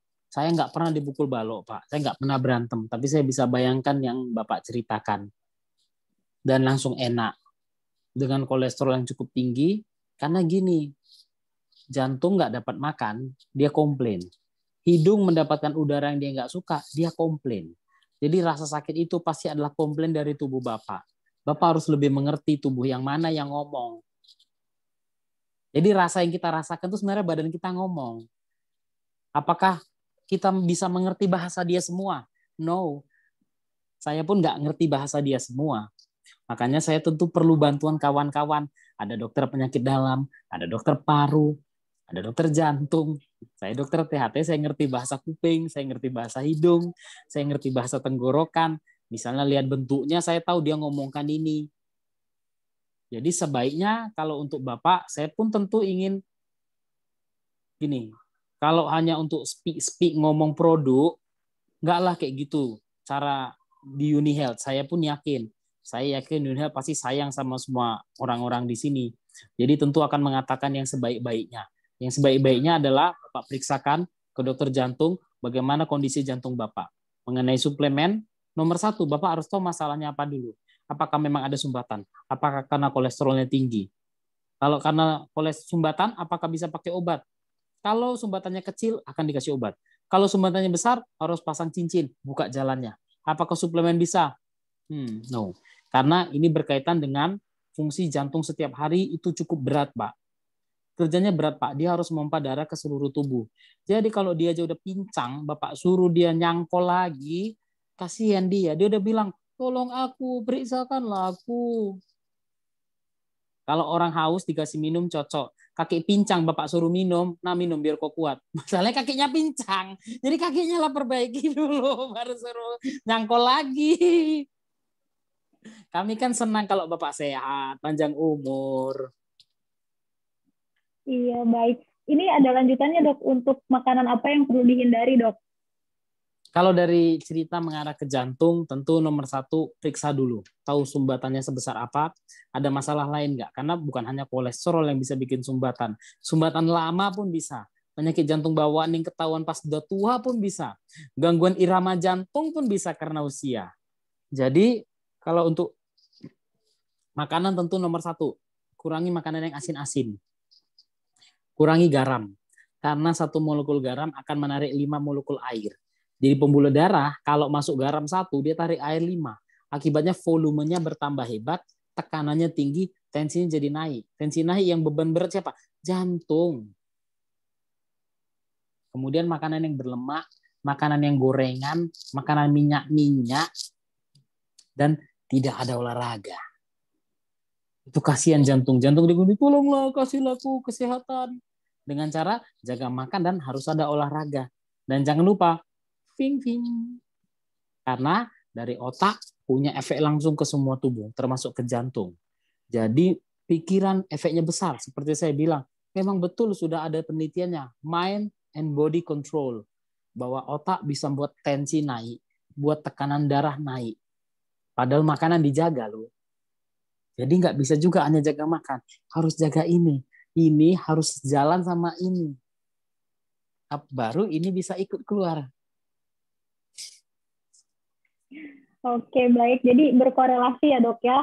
Jadi ketika ada tubuh itu yang terasa sakit, itu merupakan salah satu bentuk komunikasi dari si organ tersebut gitu ya, Dok. Dia Ya. mau ngomong. Iya, dan untuk memastikannya harus dicek terlebih dahulu nih kalau untuk kasusnya Pak Marsudi ini.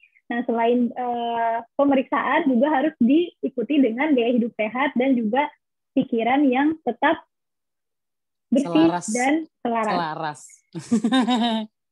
Oke, terima kasih dokter untuk penjelasannya. Lalu pertanyaan selanjutnya dari Pak Cucu. Saya punya kakak ipar pengidap asma, tapi sisi lain tidak bisa berhenti merokok. Beberapa saat yang lalu saya dapat info sesaknya agak parah. Kemudian saya kirim Nutrafam. Apakah pemberian Nutrafam percuma saja selama tidak berhenti merokok? Mohon tanggapannya. Ini saya menanggapi sedikit dulu ya dok, apa langsung dari dokter? Oke, Ladies first.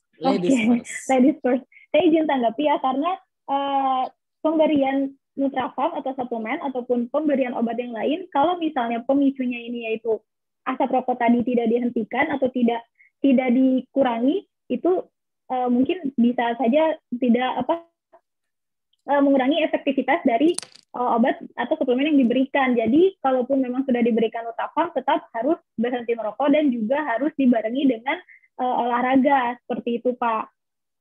Jadi memang harus rokoknya diberhentikan dulu. Jadi setelah itu baru pemberian Nutrafam akan bekerja dengan maksimal. Jadi seperti masa penyembuhan gitu Pak. Seperti itu. Nah, mungkin dari Dokter Agustinus ada tambahan? Karena untuk berhenti merokok itu nggak akan bisa dari keluarga. Orang berhenti merokok itu 2.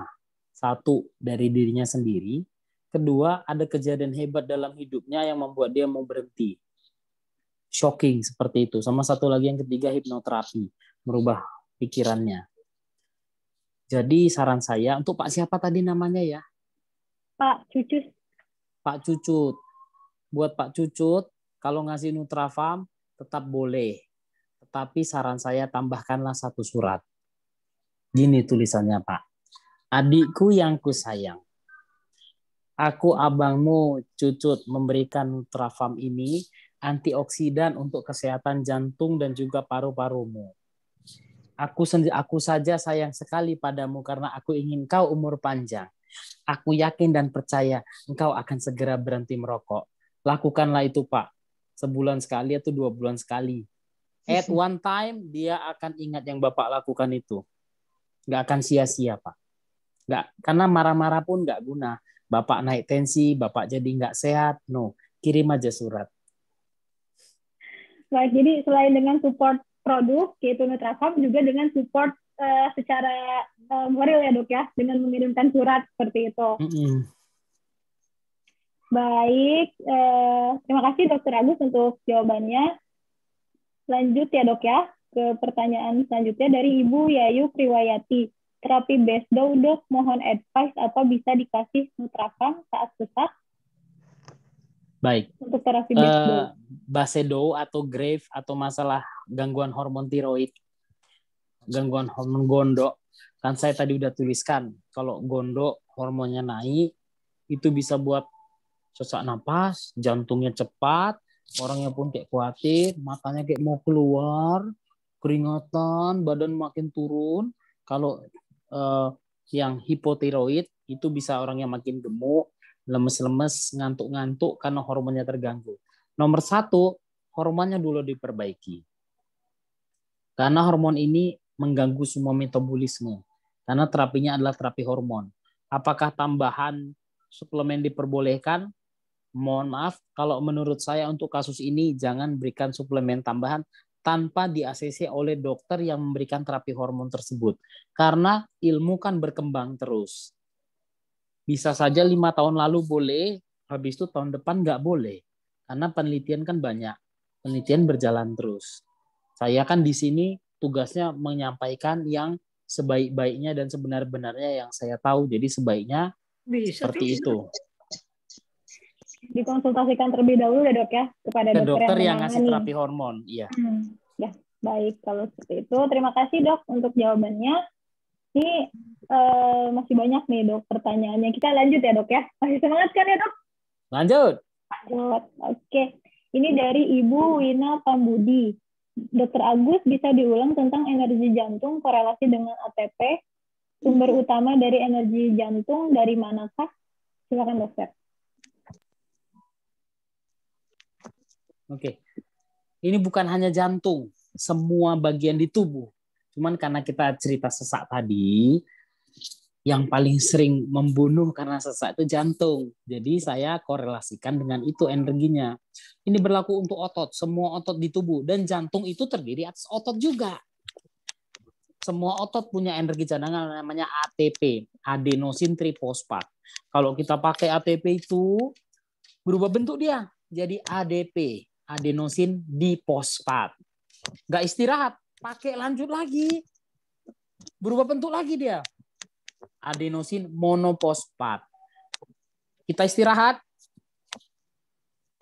naik lagi cadangannya. Jadi adenosin difosfat. Kita istirahat lagi, naik lagi jadi adenosin trifosfat. Kalau dia tadi pada adenosin monofosfat, dihajar lagi terus nggak istirahat, jadilah asam laktat. Asam laktat itu yang bikin capek, bikin lelah di otot. Karena ada asam laktat itu. Jadi kalau sudah yang kita rasakan ada asam laktat itu apa? Pegel. Jadi kalau udah pegel artinya apa? Nggak tahu sinyal istirahat. Datangnya dari mana? Dari makanan dan oksigen. Itulah asal sumber ATP itu.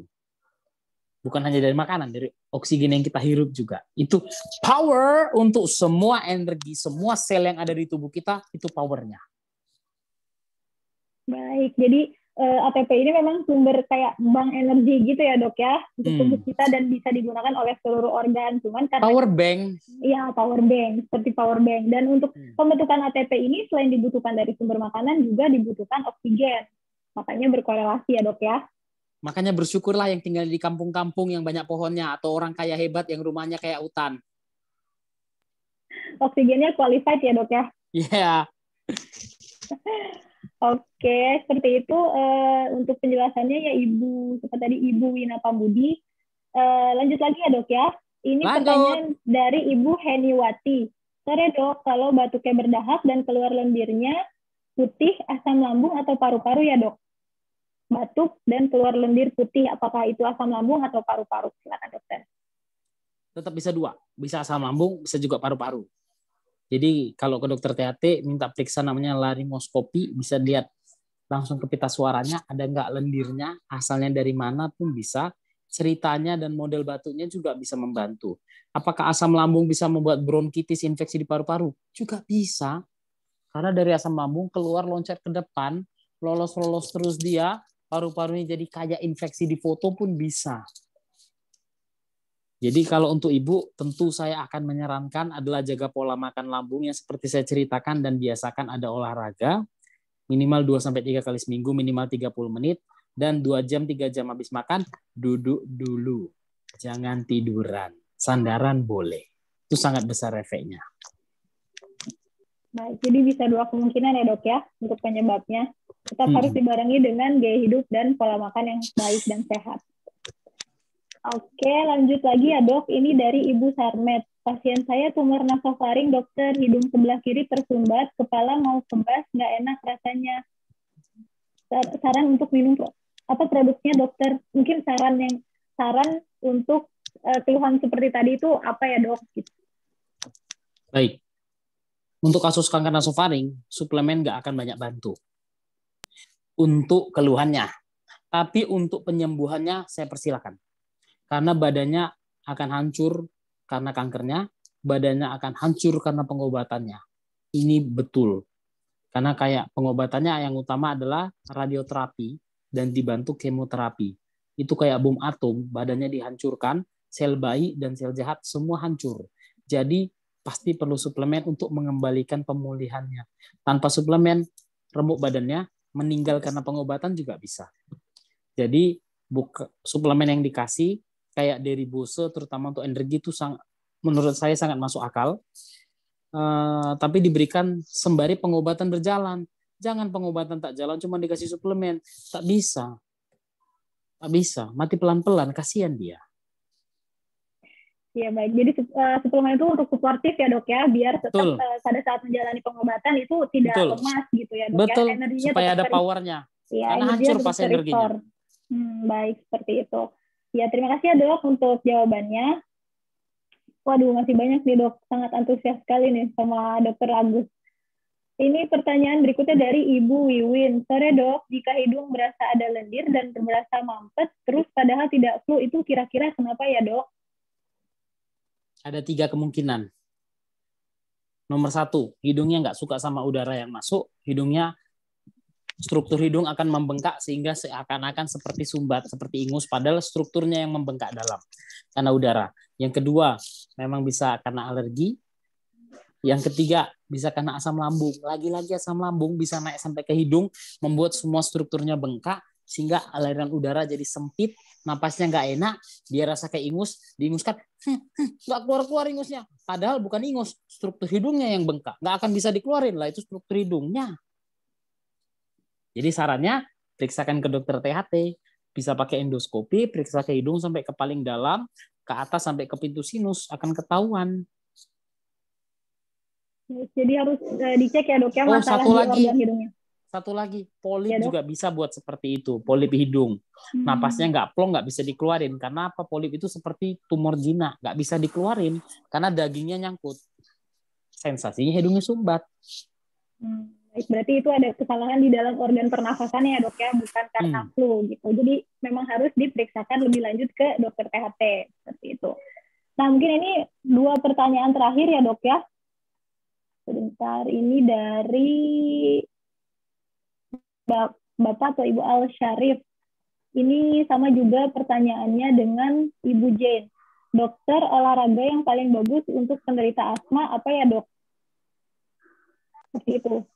Silakan dokter. Jadi yang baik untuk asma, saya gabungkan aja yang untuk jantung. Asma dan jantung perlu olahraga yang ada ritme dan intensitasnya makin naik. Main basket nggak bisa, karena nggak ada tempo. Karena bola tiba-tiba kita harus lari kencang, harus ngejar, nggak bisa. Yang ada ritmenya, jadi buat gini, jantungnya pom pagi, pem, pem, pem, paru-paru pun pem, pem, pem, jalan santai. Baru naik ke jalan agak cepat. Berenang, karena kan ada temponya, ada ritmenya. Keempat, naik sepeda, karena ada ritme, ada temponya. Tapi tetap di tempat yang banyak pohon kalau mau sehat. Jadi naik sepeda bukan di tengah jalan.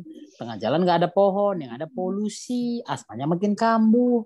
Naik sepeda di mana? Di hutan. Tapi jangan di hutan belantara. Nanti siapa yang jemput pulang? Kalau hujan kayak mana? Nggak ada Indomaret. Oke, baik. Berarti olahraga yang cocok untuk penderita sesak napas atau asma ini disarankan untuk olahraga yang ada ritmenya ya dok ya. Bisa dari mulai jalan santai, kemudian naik jadi ke lari-lari kecil atau jogging gitu ya dok ya. Terus kemudian bisa juga renang atau bersepeda. Dan tentunya bersepedanya di ruang terbuka hijau yang kaya akan oksigen dengan kualitas yang baik.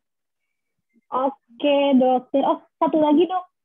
Boleh ya, Dok ya? Satu lagi dari Ibu Jen. Dok, apakah orang yang suka sesak dan batuk-batuk bisa divaksin? Tapi ini tidak ada penjelasan yang vaksin apa sih, Dok?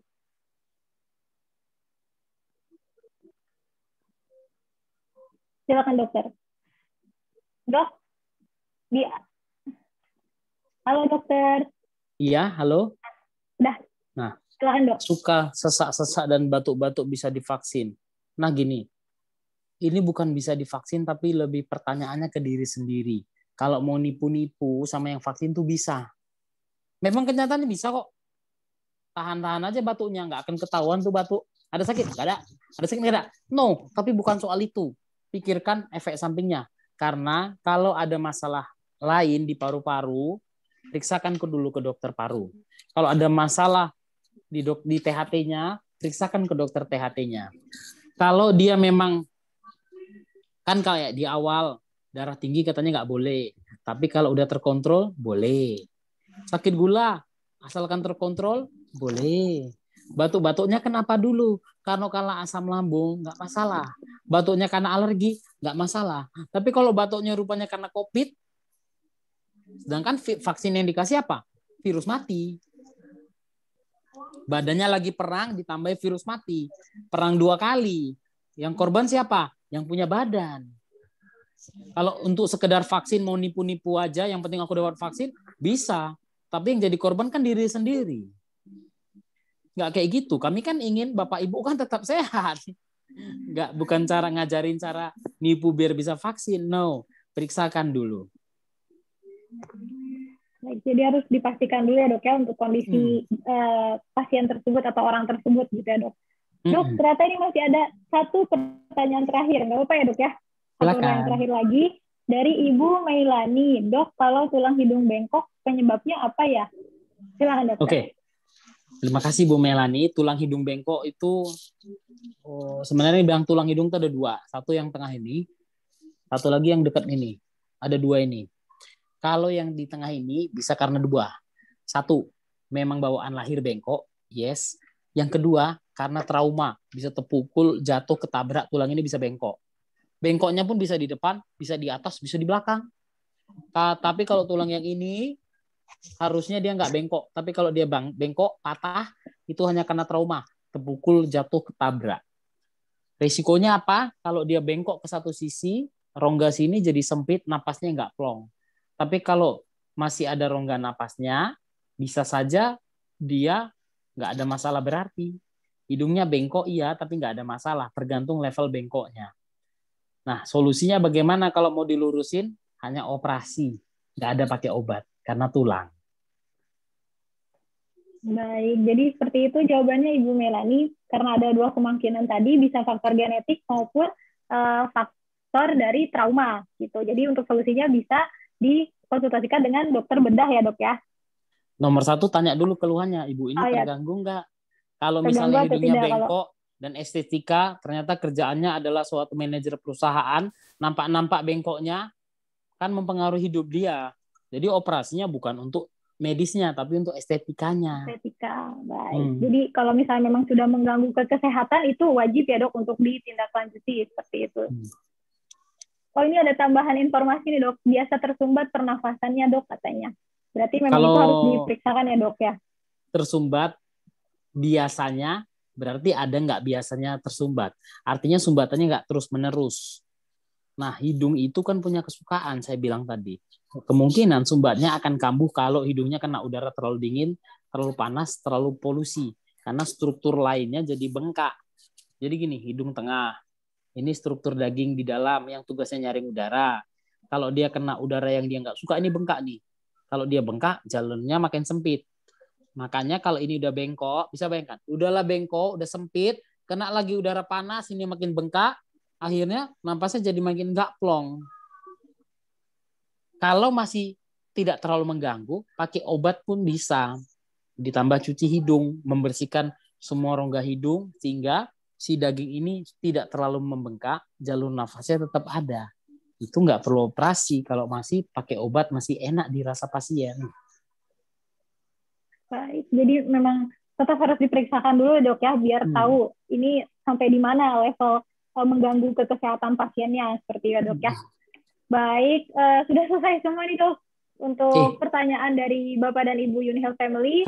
Kalau udah siap, pantunlah dulu. Kan tadi kamu mau masuk aja pantun, masa masuk pantun, baru siap pertanyaan pun tidak ini. Baik dokter, mohon maaf nih dok, berarti masuk pantun, tengah-tengah pantun, closing pun pantun ya dok ya. Wajib, wajib. Silakan dokter. Silakan dok. Ke pasar beli mangga kuini. Cakep. Dipotong 8, jangan sampai tumpah. Semangat di bulan April ini. Semoga selalu sehat dan rezeki juga berlimpah. Amin. Amin. Terima kasih banyak. Bungkus. Tepuk tangan. Terima kasih banyak dok atas sharing-sharing ilmunya dan juga sudah mau berkenan menjawab pertanyaan seputar kesehatan yang disampaikan oleh keluarga Uni Health. Nah, karena sudah selesai nih sesi tanya jawab dan juga sudah selesai presentasi, saya akan kembalikan ke Pak Remon. Silakan Pak Remon. Yes, terima kasih. Tepuk tangan dong Bapak Ibu semuanya, sekali lagi luar biasa. Dr. Agustinus Purba. Pantunnya dahsyat, materinya juga dahsyat, dan pasti itu akan jadi selalu ditunggu-tunggu oleh Uni Health Family di seluruh Indonesia. Terima kasih sekali lagi dokter. Sampai ketemu di... Pak, bentar. Oh, ada lagi. Silakan. Gini, tadi di awal saya sempat lihat yang namanya Pak Tamrin tuh pakai oksigen dan memakai gelang pasien di rumah sakit. Saya nggak tahu dia sakit apa. Pertama saya kira dia oksigen rumah, tapi habis itu saya lihat dia gelang pasien warna biru. Berarti dia dirawat di rumah sakit, karena gelang biru hanya dipakai gelang laki-laki. Karena dari lihat bentuknya dia pasti lagi sakit. Jadi saya pun sebenarnya udah siapkan pantun untuk Pak Tamrin tadi. Saya nggak tahu Pak Tamrinnya masih ada atau enggak, tapi harus saya sampaikan karena saya sudah buatkan pantunnya. Silakan dok. Boleh ya? Boleh dong. Tertusuk pisau, ditekan agar sembuh. Ambil daun sirih, oleskan pelepah. Semoga Pak Tamrin lekas sembuh, badan pulih, umur panjang, rezeki pun berlimpah. Lekas sembuh ya Pak Tamrin ya. Amin. Kita doakan semoga Pak Tamrin juga selalu tambah sehat ya dokter. Amin. Apalagi ditambah dengan pantun dari Dr. Agustinus. Terima kasih sekali lagi dokter. Sehat selalu Dr. Agustinus. Iya Pak Raymond juga. Terima kasih dokter. Ya, sehat selalu murah rezeki ya ya untuk Bapak Ibu semua yang di sini. Ya, terima kasih dokter. Terima kasih. Ya, terima kasih juga buat Mbak Yesi udah mau bantu saya buat untuk membantu saya dalam menjelaskan produk-produk dari Uni Health. Yes, sekali lagi tepuk tangan dong Bapak Ibu semuanya untuk Dr. Agustinus dan Mbak Yesi. Yes. Oke, kita sudah jelaskan tadi, kita sudah dengar apa yang disampaikan oleh Dr. Agustinus. Dan Bapak Ibu semuanya, kita saat ini akan masuk ke informasi yang sangat penting juga yang akan saya sampaikan buat Uni Health Family di seluruh Indonesia. Di April ini kita punya kabar baik buat Anda semuanya ya. Nah, ada kabar baik apa dari Uni Health? Ya, mungkin kemarin yang sudah sempat ikutin webinar di awal pasti sudah tahu. Nah, tapi untuk Anda Uni Health Family yang belum mengikuti Zoom meeting di awal bulan kemarin, nah saya akan jelaskan beberapa program-program Uni Health yang ada di bulan April ini. Ya, saya izin share screen dulu ya Bapak Ibu semuanya.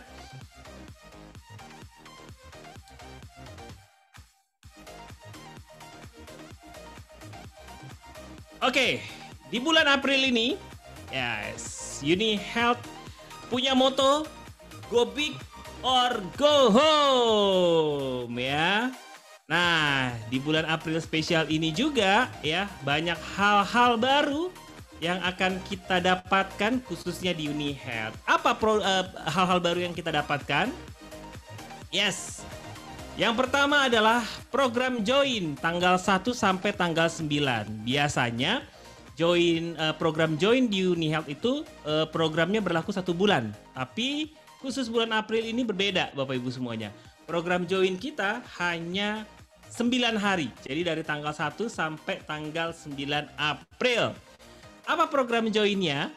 Nah, buat Anda UniHealth Family yang ingin bergabung menjadi member, kita punya program spesial yaitu join member kita ada 3 Bapak Ibu semuanya. Yang pertama adalah join 99.000, Anda berhak untuk mendapatkan produk Legres antioksidan dari ekstrak kulit tomat dan biji anggur untuk menjaga kesehatan serta prostat juga paru-paru Anda, ya. Hanya 99.000 Anda bisa dapat produk senilai Rp173.000, ya. Selain itu, Anda juga bisa pilih join member Rp499.000. Anda bisa dapat yang namanya produk Magozai 750 ml yang besar, ya. Dari harga Rp660.000. Tapi kalau Anda mau bergabung menjadi member di periode ini 1 sampai 9 April, Anda cukup bayar Rp499.000.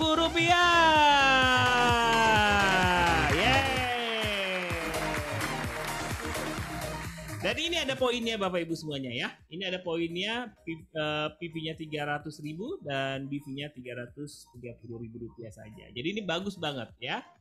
Nah, poin join yang ketiga adalah Anda bisa pilih yang ketiga itu join Rp1.999.000, yaitu Anda bisa dapatkan salah satu produk terbaru dari UniHealth, yaitu BI2 Skincare plus body lotion, 2 roll on dan Feminim Wash, ya.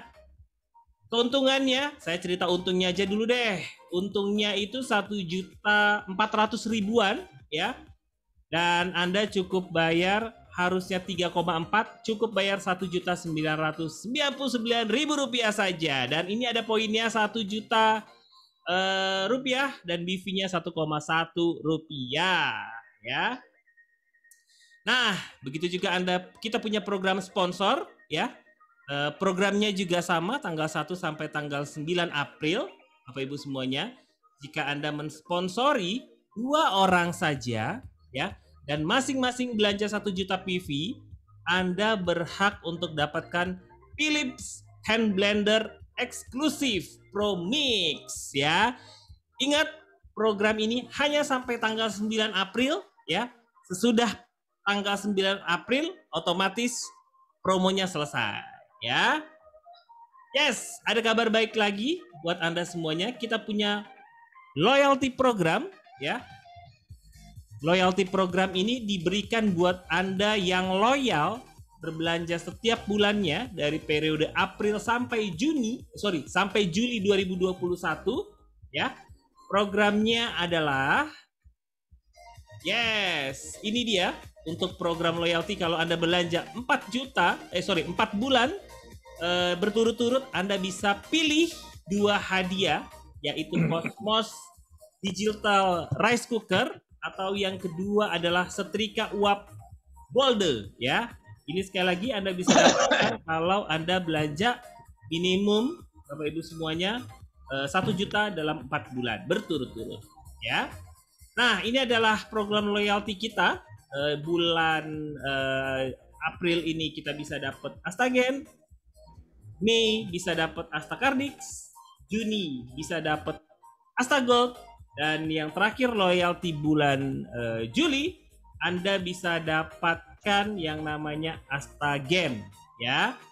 Sesuai dengan ada yang digambar, Anda bisa pilih, Anda bisa tebus Rp59.000, atau kalau Anda mau gratis, Anda bisa pakai yang namanya belanja 1 juta PV produk Starkit Nutra, ya. Dan sekali lagi Bapak Ibu semuanya, manfaatkan kesempatan ini hanya di bulan April, ya. Go big or go home.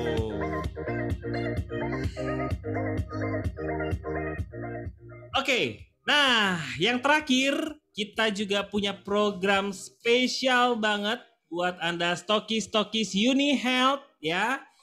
Nah, buat Anda yang rutin berbelanja minimum 10 juta, Bapak Ibu semuanya, ya, periode ini dari tanggal 3 kemarin sampai tanggal 9 April besok, ya, minggu depan, atau minggu ini ya, minggu ini, Anda bisa pilih 10 Magozai 375, atau Anda juga pilih 10 Nutrafam 5000 ya. Nutrafam 5000 fungsinya adalah untuk Anda yang mungkin sering kelelahan, nafasnya nggak panjang. Ini solusinya buat Anda. Dari harga 7,8 juta, Anda cukup bayar Rp590.000 saja. Yes. Atau yang kedua adalah pilihan kedua 10 Astagold ya. Dan 10 Adolf Formula ya. Harganya harusnya 12 juta, Anda cukup bayar sekali lagi Rp590.000.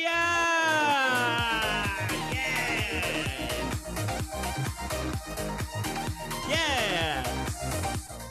Oke, Bapak Ibu semuanya, itulah program-program kita ya, Uni Health yang ada di bulan April ini. Jadi sekali lagi Bapak Ibu semuanya, manfaatkan kesempatan ini Bapak Ibu semuanya, dan jangan sia-siakan di April spesial ini Bapak Ibu semuanya. Dan sebelum kita akhiri acara kita hari ini Bapak Ibu semuanya, saya ingatkan kembali Anda semuanya, program kita khususnya untuk new member dan program sponsor Bapak Ibu semuanya itu hanya akan berakhir sampai nanti tanggal 9 ya. Di luar itu apa? Programnya akan berganti ya. Dan akhirnya kita sampai jumpa di penghujung acara kita hari ini ya. Saya ucapkan sekali lagi terima kasih buat narasumber kita. Terima kasih juga buat Uni Health Family di seluruh Indonesia ya. Dan sekali lagi bersama kita lompat dan kita raih kesuksesan kita di 2021 ini bersama Uni Health. Sampai jumpa di kuliah umum Uni Health selanjutnya. Uni Health Family, semangat, sehat, yes, race to the star.